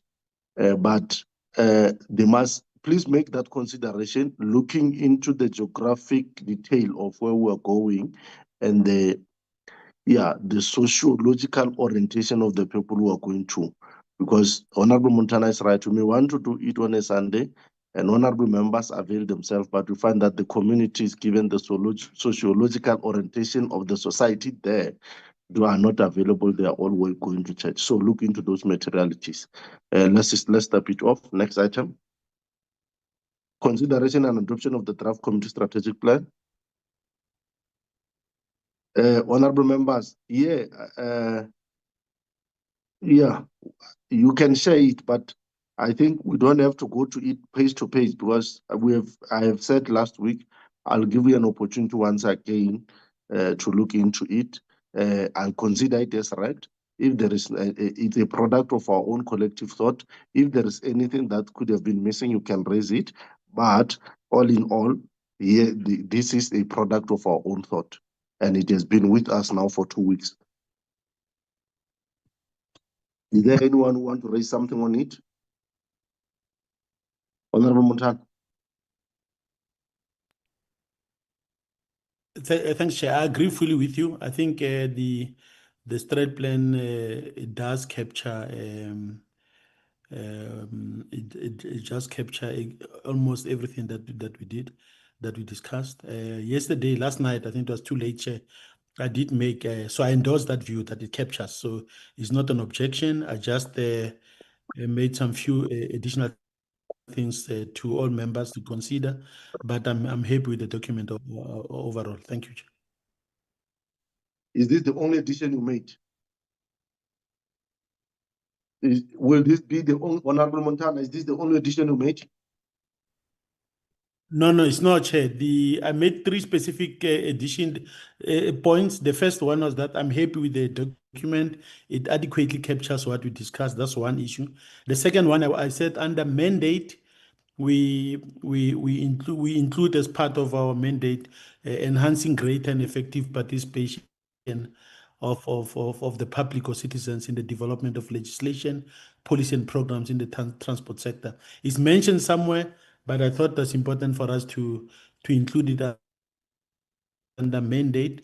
And then, Chair, 11 points where I thought that, I don't know if where they're captured, that we needed to have our own impact on what we want to deliver as a committee by 2029. And I made some suggestions. I think there were about 11 points, but I was leaving that to the committee to discuss, because I think that the outcomes, we need to measure ourselves in terms of outcomes. And I don't know if the team did pick that up, but I did raise it. I don't see them on the screen, but I raised about 11 points in terms of outcomes that we needed to incorporate. Chair, thank you. Yeah, I think Chair, those are the points that I made as the as outcomes that I suggest we should consider. Thank you, Chair. Okay, thanks very much. Advocate Nell. Advocate Nell, Yes, Chair, I am here. apart from Honorable Montana, is there any other addition from any other member? No, Chair, this was the only additions we we received. So Chair, just on these ones, we have similar aspects linked as Mr. Montana suggested us to add here. So members will see we've got the primary objectives that the committee set during the session. We've got these objectives that link with Parliament's ones, and these are the ones that we measure. This is our reports, things that we can have tangible evidence in measuring. So those are the ones that we list in our table of action. Our key strategic objectives and the priority areas feed into how we plan and prioritize engagements. So these transport-specific outcomes that are suggested here will again feed into those. If the members agree to the suggestions. I just want to say on the mandate, the proposed addition there. This one. Yes, Chair. Yeah. If members agree to the addition of this, then I will just add it here before we get to the bullets. I will work it into this top section so that we link it to our constitutional mandate, as well as the rules of the Assembly, and then we can have this as a focus for the committee before we get to these aspects, because these ones that we have in bullets, those are the ones we are able to tangibly measure without being impacted or reliant on what the department brings us or sends us.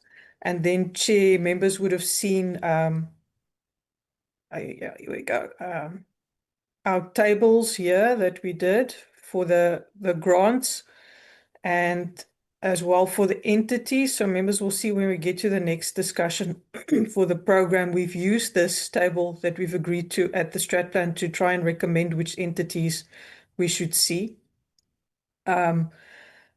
Just we may have difficulty with RAF tabling late and SAA tabled not the 24-25 annual report, but they tabled the previous year's annual report. So we'll just need some input there from members. But yeah, those were the only additions that was submitted to myself and Valerie for addition to the strat plan. If members agree to the top section for the mandate, and if I get here to the bottom, the points, then I will add this to the strategic planning document for the committee and make sure that it's also reflected in the APP. So that's then the strat plan and APP for members' consideration and adoption, Chair. Yes, if I'm comfortable with this, but I'll allow members to speak. Some of the points we would have already covered, maybe may not have been specific, but they would have been covered somewhere, isn't it? Yes, Chair. We do speak to most of these. We don't have the specific mention here for the move to public transport from private car use. We do have some subsidy mentions in the document. Affordability is also in there. Universal access is in here. The improved security we also have in the ensured safety of transport operations and the personal security. Those two are linked. The frequency of transport and access to rural areas, we've got more focus on the roads than public transport access. So that one will be an enhancement of what we have. We already have the reducing cost of doing business. public-private partnerships, we have it in a discussion based on what the department is doing, but it's not a general comment before from the committee because there's some opposing views on the private partnerships, public-private partnerships. And then regional and continental integration, we do also have in the document. So this is bringing some of the aspects under one umbrella, but they are in different areas of the document, Chair. Thanks very much. I'm going to request that to do as follows, and I think Honorable Montana, you will be comfortable with that as the person who has sponsored these views, that look into, from these points, look into those that are not captured and find a way of accommodating them, because I don't see anything that is totally out of what we actually aspire to see happening. As you correctly say, most of them we've already integrated them. So I would suggest that reintegrate them and place them into where they belong in terms of if there's a point that we've covered but we did not cover it sufficiently, reconcile that point with the point that Honorable Montana would have raised, and then from there we should be able to move forward. Is that doable?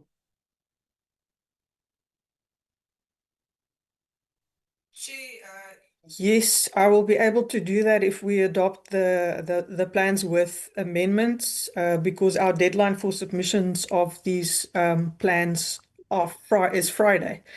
So we need to get the document done. If needed, if we have some time this evening in the 7 o'clock meeting, I can do the corrections and just point them out this evening, and then we can get the item done and submit these documents to House Chair by Friday. Thank you, Chair. Honorable members, are you comfortable with that, with Alma doing that reconciliation? You are covered, Honorable Montana, right? Yes, Chair, I'm fine, thank you. Honorable Malamacha, are you fine?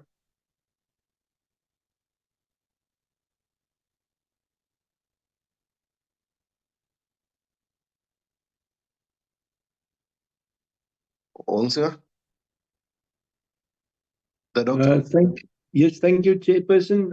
Chairperson, in the spirit, in the spirit of clear above reasonable doubt that Honorable Montana has read the content, I support his additional points, and I propose that we adopt the strategic plan with these amendments. Yeah. There's a move, Honorable Musinger moved. Thanks very much, Honorable Musinger. A seconder?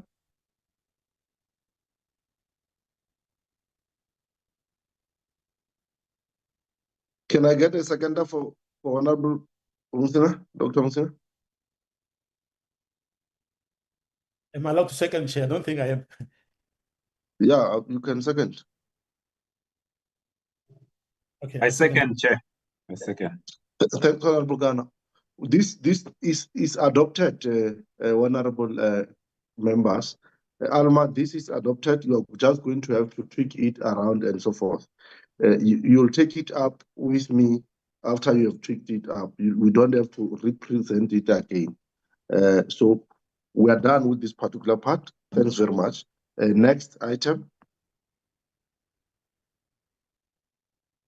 Okay, the next item is on a presentation on the draft committee fourth term program. I just want to open it. Members would have seen this program already last week during the strategic planning session, and it was a rough draft based on possible agenda items for the term. Chair, the possible oversight visit to Davidton is on there and as a provisional date, but now subject to the discussions of this morning. The committee may need to factor in a date for the briefing by the minister, as well as the date for this oversight. Chair, the most important matter, I think, on this program is to verify which and to confirm which of the entities would be called that first week of the 7th of October, Chair, and the week afterwards is set aside for the BRRR. So normally the committee would call the AG first to brief the committee as proposed for the 7th of October, followed by the briefing by the department. It will be a whole day session. So, Chair, for now, in terms of the list that the committee agreed to would be the most critical entities to call. For the first day, we have PRASA, Road Accident Fund and Transnet. Chair Raf was one of the first on the list, with PRASA a little bit lower. So the discussion that we had as a support team was to get a feedback from the committee on what would happen if the Road Accident Fund does not table its annual report by that date. Would the committee still call them? And if so, what would be an agenda item? Or if they can be replaced with PRASA on that date until such time that they table. That is, Chair, for the 7th. Then there's a proposal to have an out-of-slot meeting on the Wednesday from 2 o'clock in the afternoon until a little bit later for a briefing by ATNS and SAA. SANRAL was not on the green side of the list. They were more to the next block. So the same issue with SAA, Chair.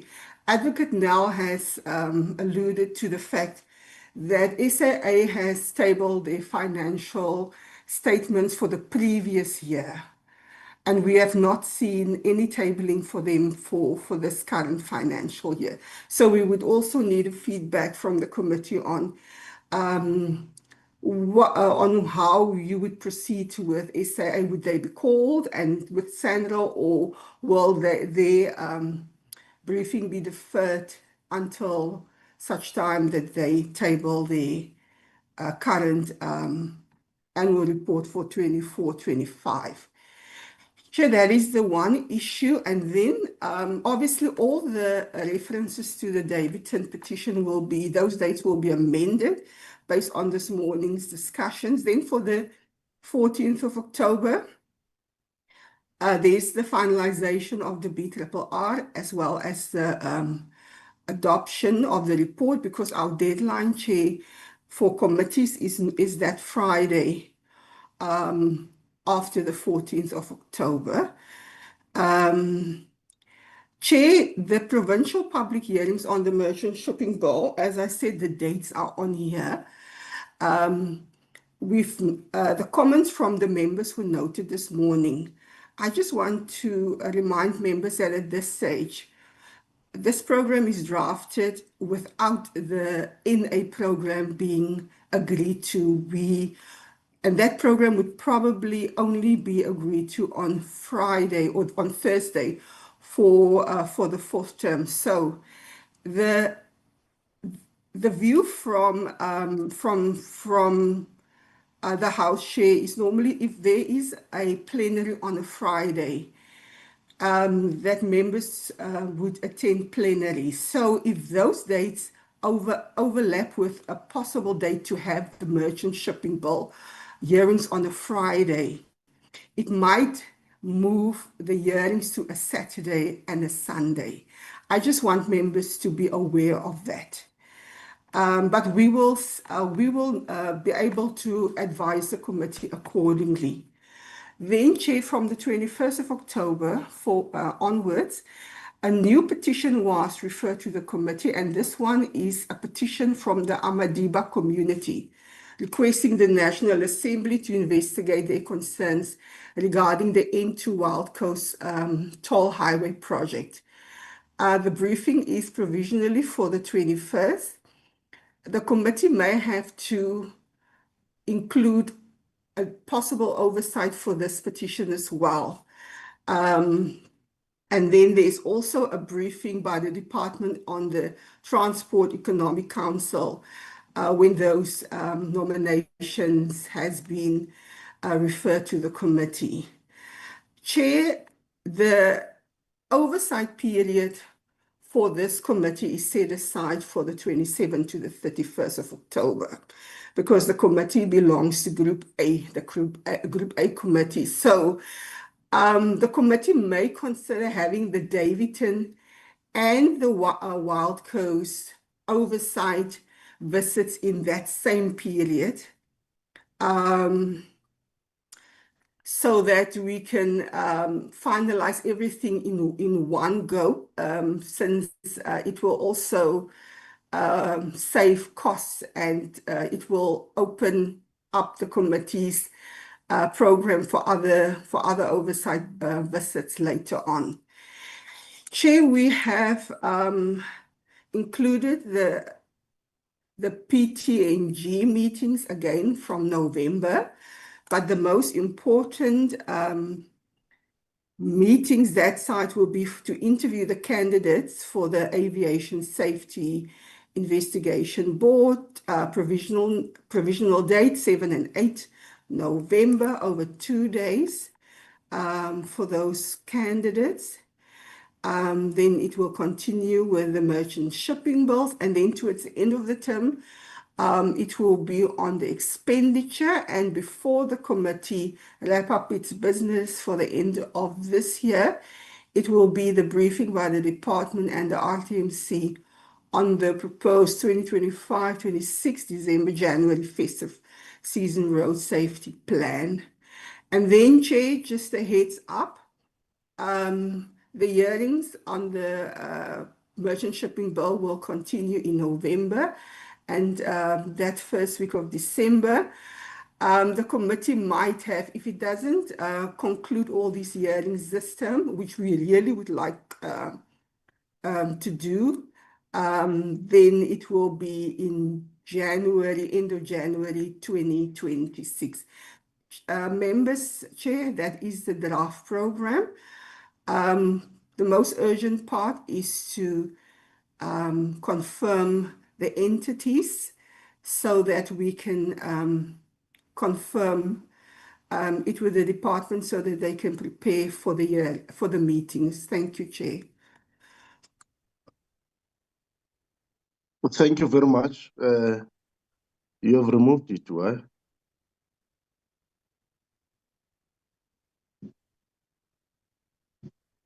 Share the screen. Yeah, thanks very much. Honorable members, there you are with our draft. This date of this date of oversight to Davidton, is it doable?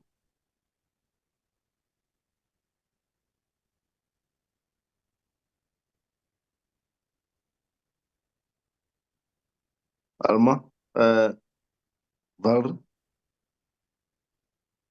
Chair, this morning, the members indicated that there must be a briefing first with the ministers. So it depends. If the committee wants to first go on oversight to Davidton, then this date is definitely doable if members are available for one day during the constituency break.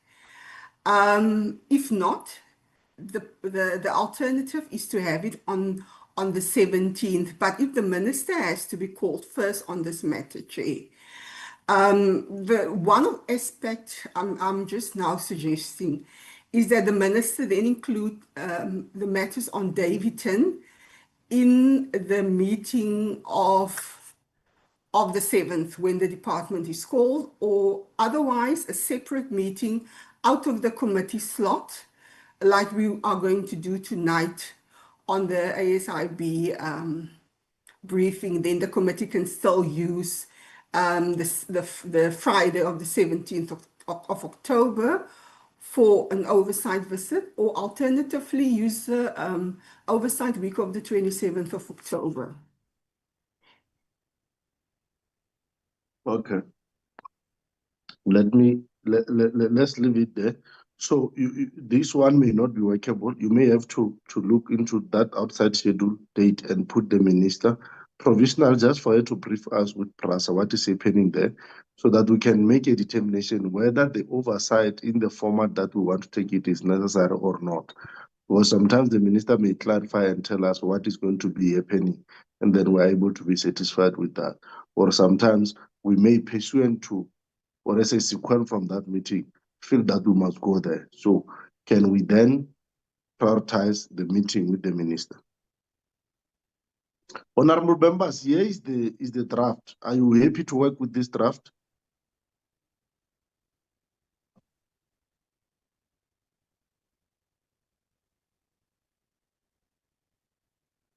Over and above the comment I've made, Honorable Montana, Honorable Ansinger, Honorable Malmach. Thanks, Chair. Now, there are two things that I wanted to raise. I mean, one is about the date of Wednesdays, Chair. I think that some of the colleagues will indicate where we have committees, and I think that I see it is creeping in. Is it one of the days that we've been given by the House chairperson? Now that's one issue, but I think if we are able to stay away from it, Chair, I think that that will enable all members to be able to participate in some of these things. Secondly, Chair, is the issue about I think the oversight to Davidton may be very important, but not on that day, Chair. I think that maybe we need to consider also using our constituency days, because that would be a good constituency day type of event. That I think that's the second thing that I wanted to raise. The last point I wanted to request, we mentioned in our last or rather in the discussion on the strategic plan that it was important for us to connect with provinces and municipalities in respect of roads, and we're not referring to the grant that is linked, and I think that is completely not factored into the meetings. Also, meetings with some of the portfolio committees, particularly, I think we emphasized we gave you a mandate to continue the meeting with the trade industry and competition to follow up on the pricing issue. I see that it fallen by the wayside. I think that it's important that we bring that back, and of course the issue of REF with Scopa. I don't think it's there. So I think the program is good, but I think we need to bring we find a way to bring some of those issues, particularly for me the roads issue in the different provinces where we do it with the Department of Transport in the provinces. There's a lot of unfinished road projects, some of them falling outside of the grant that we're talking about. So I don't know, Chair, if it means we're pushing the merchant shipping bill further back to accommodate some of those. I'll be comfortable with that. Thank you. Thank you very much.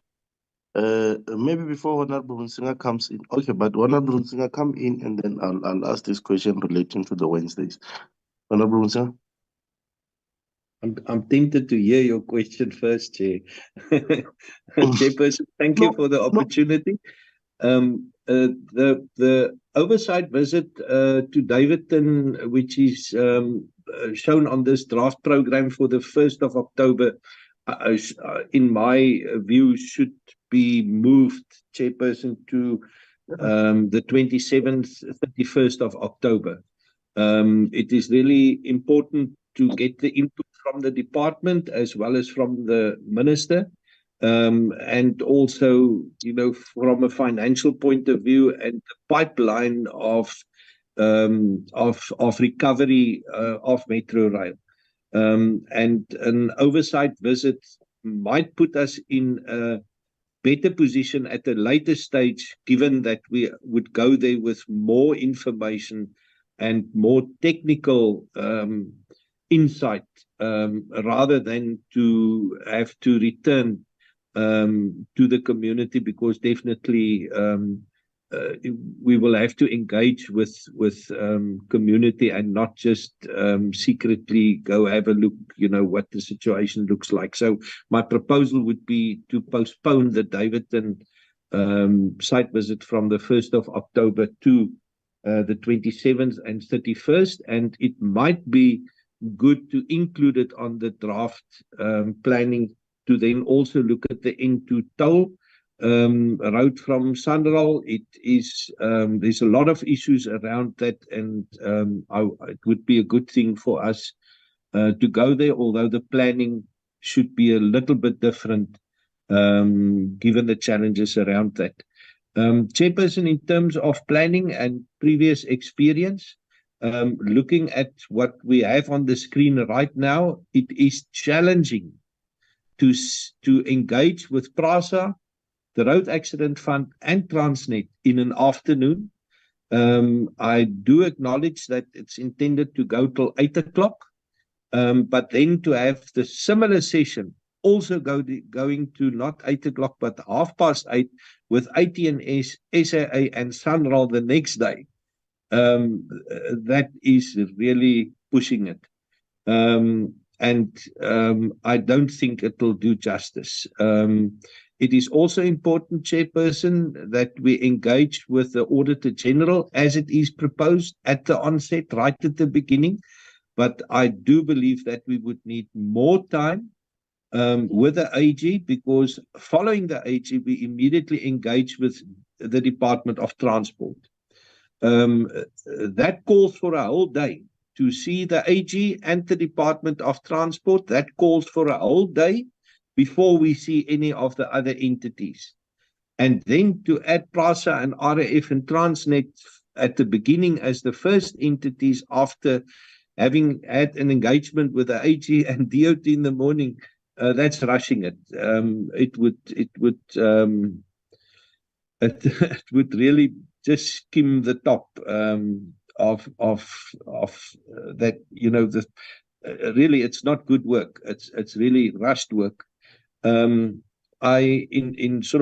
general, I believe we're trying to put too many items into the time frame, and we will not do full justice to what we need to do. One can do it this way. One can push it through in this manner, but it's not thorough work. It's just really, it's a sausage machine that what we're looking at. And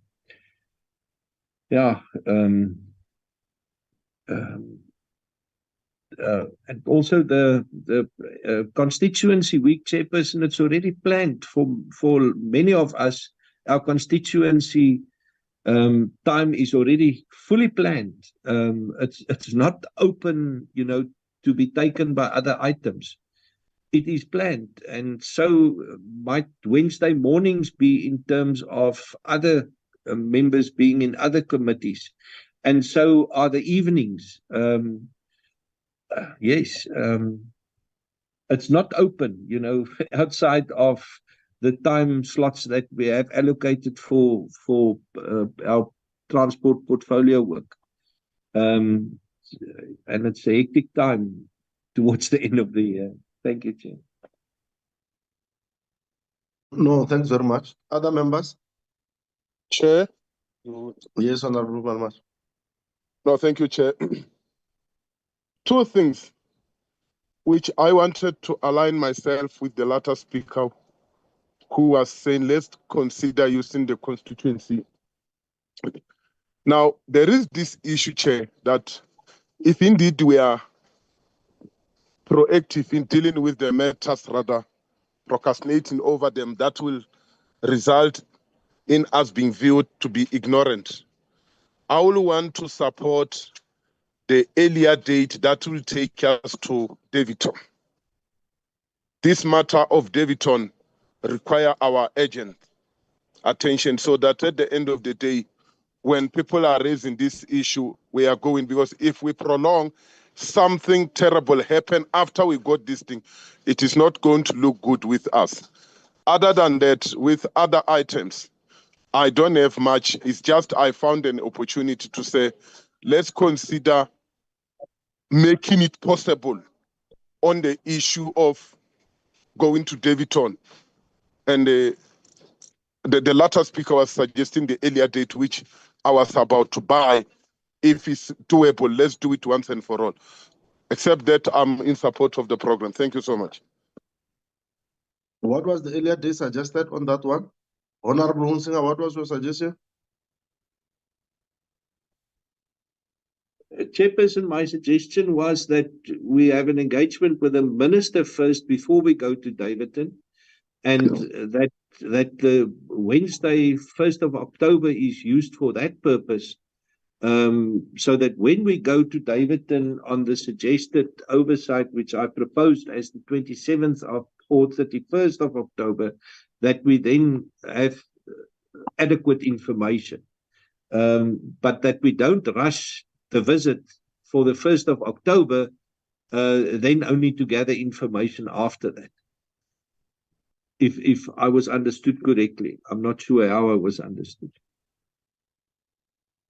So I agree. I think on that one, let's agree, Honorable Malmacha, Honorable Singer, and Honorable Member, that we'll have to get the minister to brief us before we go to that site visit, and then we can tentatively put that date of the 21st of October for that oversight.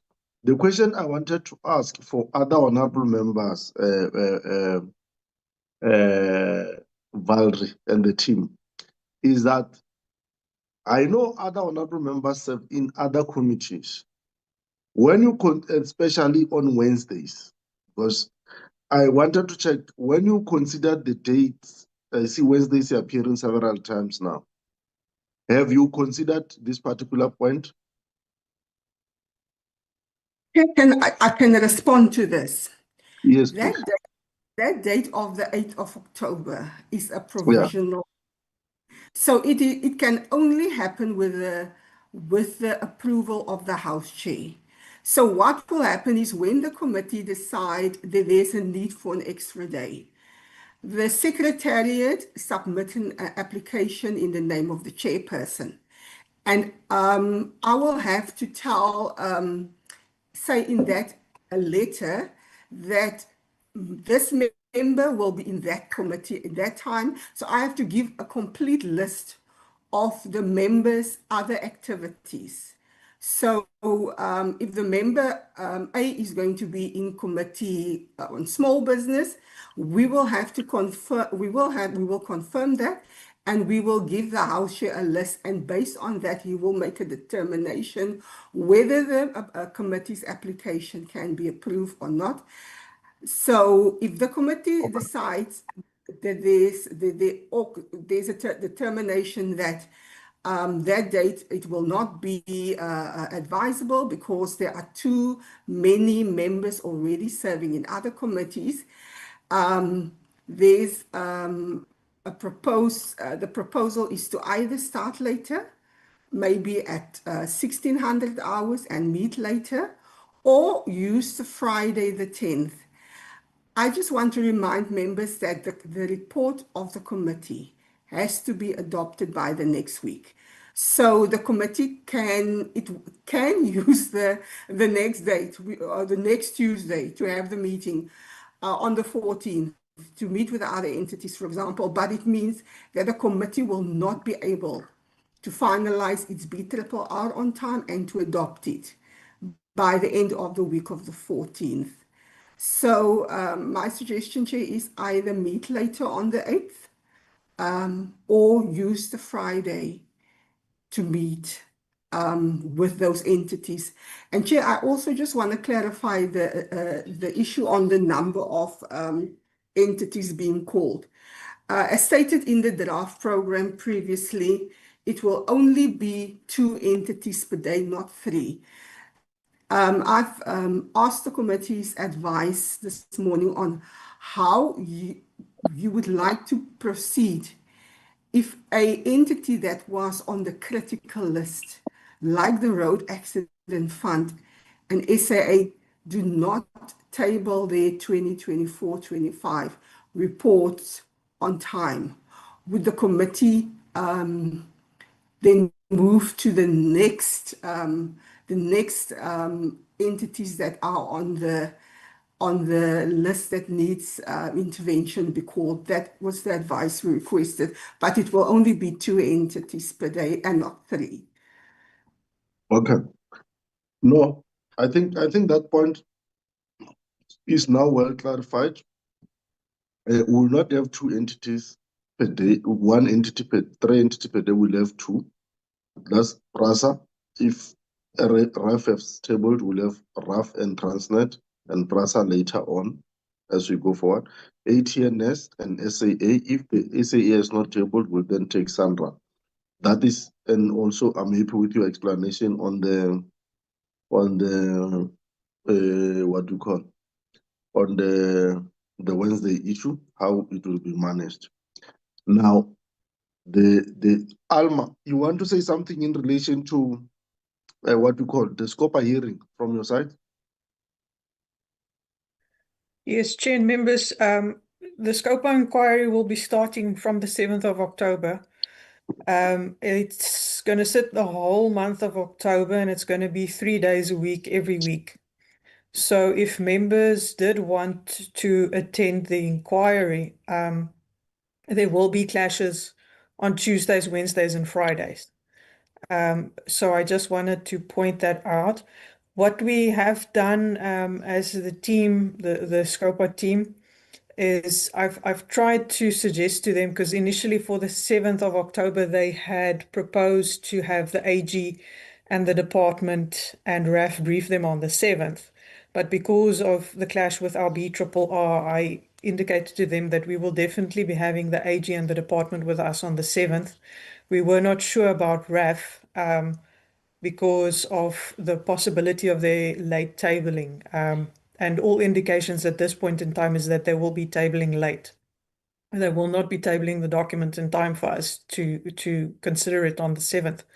But the committee has in the past considered the input from the AG on the outcomes of the audits, even if the annual reports may not have been tabled. Sometimes the AG does touch on it.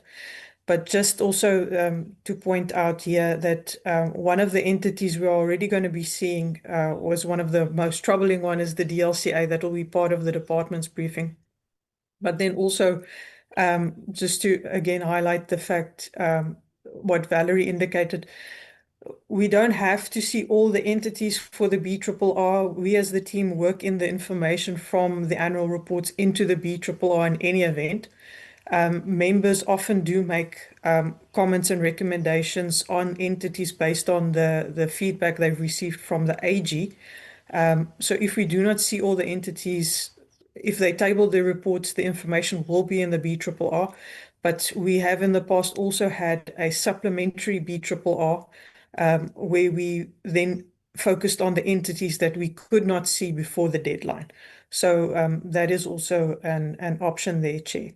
But yeah, just SCOPA's inquiry will be a bit clashy, especially in the first week with us. Our priority is BRRR, and they're working to get the first clarity points in that first week on those matters. Thank you, Chair. No, thanks very much. I think we can be able to live with that because our first priority must be the work of our committee, especially in relation to BRRR. Also, but to the extent that what they'll be doing within the first week, it will just be to get clarity. We can still onboard as they go on. I think it shouldn't temper much with our program, but I hope that the honorable members are now covered with that particular aspect, because I think it's Honorable Montana who wanted to know where we locate that. We'll still be able to do this, and then in the process, colleagues, we'll still be able to have our late meetings if there is any urgent matter that arise from time to time. Those issues, those 7 o'clock meetings will not necessarily be factored here. Is that correct?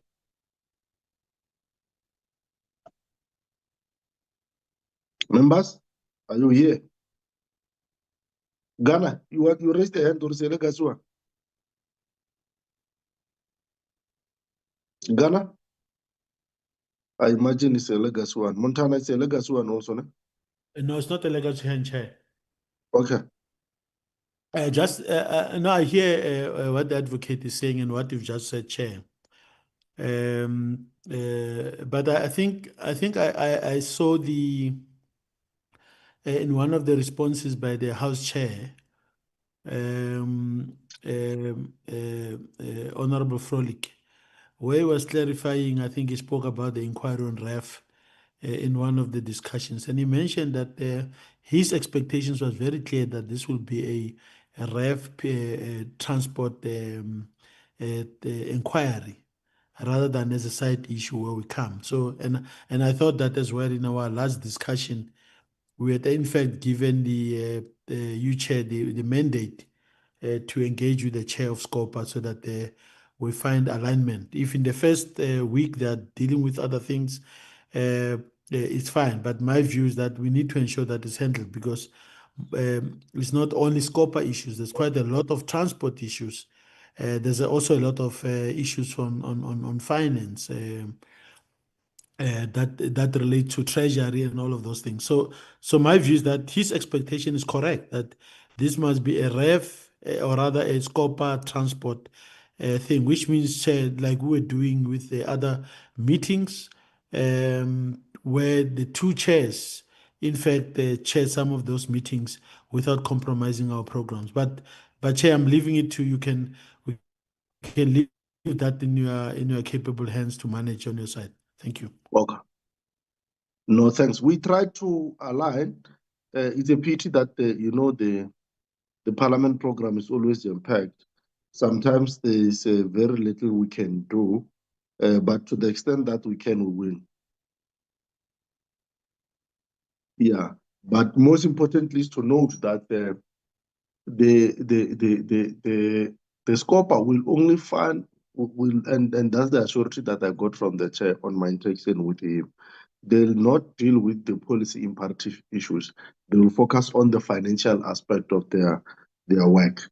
So, but all in all, we'll still be able to onboard and will onboard where possible. Can I get a mover then?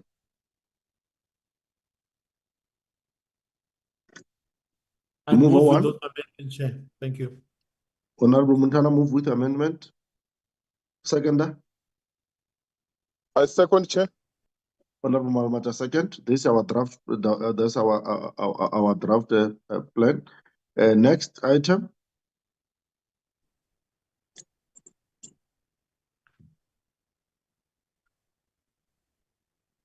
Next item.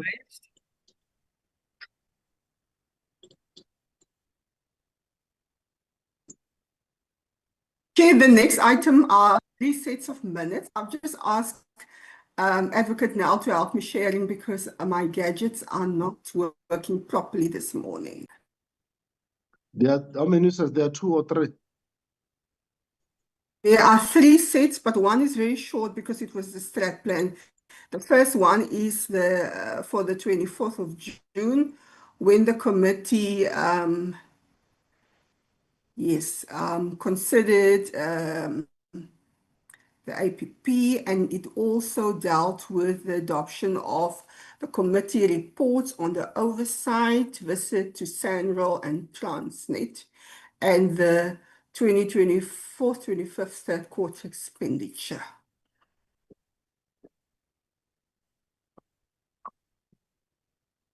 There, Chair, there is the consideration of the strat plan of the department. Yeah, I'll take them as read. Ne? Oh, sure. Anything, members?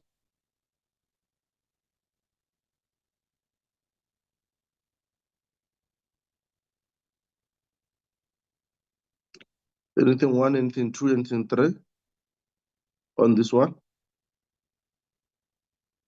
Absence of anything? Mover?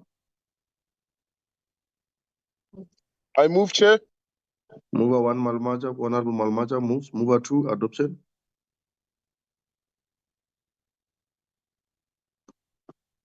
Honorable Montana.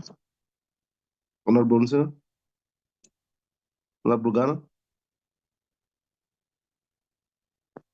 Second, Chair. Honorable Ghana, second. Thanks. I Next wasn't set. there, Chair. I wasn't there, Chair. I was absent. Oh, yes. Thanks, Honorable Dr. Hansen. Next set.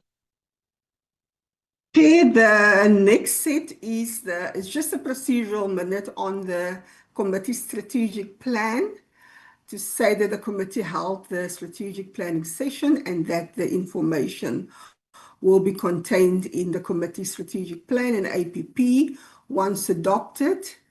Chair, this will obviously be published as soon as possible. So that is a very short minute.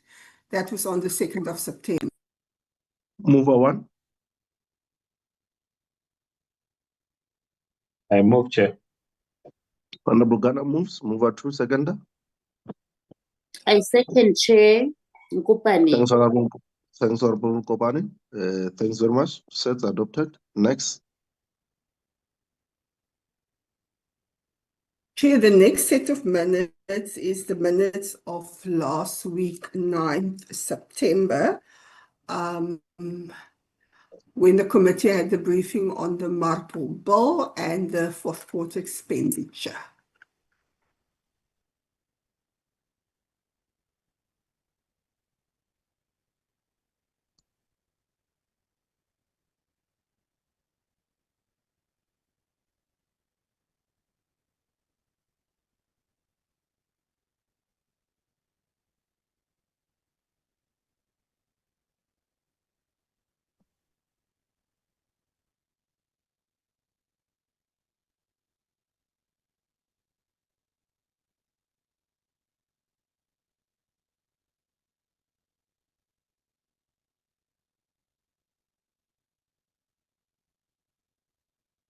Mover one.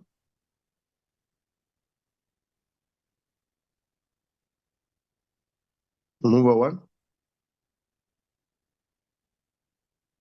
I move.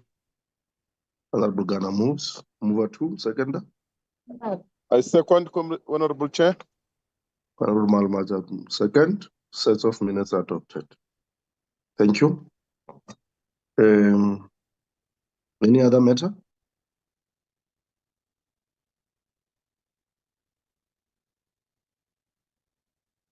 Any other matter, honorable members, colleagues? This was the last set, right? Well, Yes, Chair. That was the last agenda item, Chair. colleagues, we have a meeting at 7, right? I put that 4 times. A very important moment. Honorable Ghana, if you can mute. Thank you. Honorable members, we have a meeting at 7. We're getting a brief on ASIP shortlisting from the department. What is going to happen is that they are going to formally table to us. We're not going to deal with it today. I want us to move as follows so that we save time. Even when we meet at that time, we don't consume time, because we're not going to be dealing with the actual dealing of business. That's the case, Val, isn't it? That's they are formally correct, Chair. tabling. Now, colleagues must go through those particular reports. I don't want them, when they table, to go and read paragraph to paragraph, go to CVs of individuals and so forth. They must just formally table, we adopt, and then we would have studied those particular CVs ourselves. And on the date that we have scheduled to meet in November to deal with that, in terms of our plan. Val. Yes, Chair, the provisional dates are 7 and 8 November. Yeah, it shouldn't be, it's not far, isn't it? They'll be able to live with that. Is that so? You have checked that with the department, right? We haven't shared the program yet, Chair, but the dates for that is because of the BRRR, and we have to make enough provision for our internal admin processes to ensure that we give sufficient time for the nominees to be called to the hearings, to the interview, sorry. So at the time when we meet tonight, it will be just to adopt the principle formally presented before us, and from there we'll then be able to call them for the interviews. Is that so? Yes, Chair. Okay. So we meet at 7 o'clock. There's not going to be any discussion. There's just going to be formal tabling for record, noting, and then we disperse until we meet on that particular day, where we must now deal with the real business of those particular shortlisted candidates. For now, thanks very much. Have a great day. For those who are going to other committees, all the best. Continue to do the great work of the people of South Africa and the Lord's work. Thanks very much. Enjoy the day. The meeting is officially closed. Recording stopped.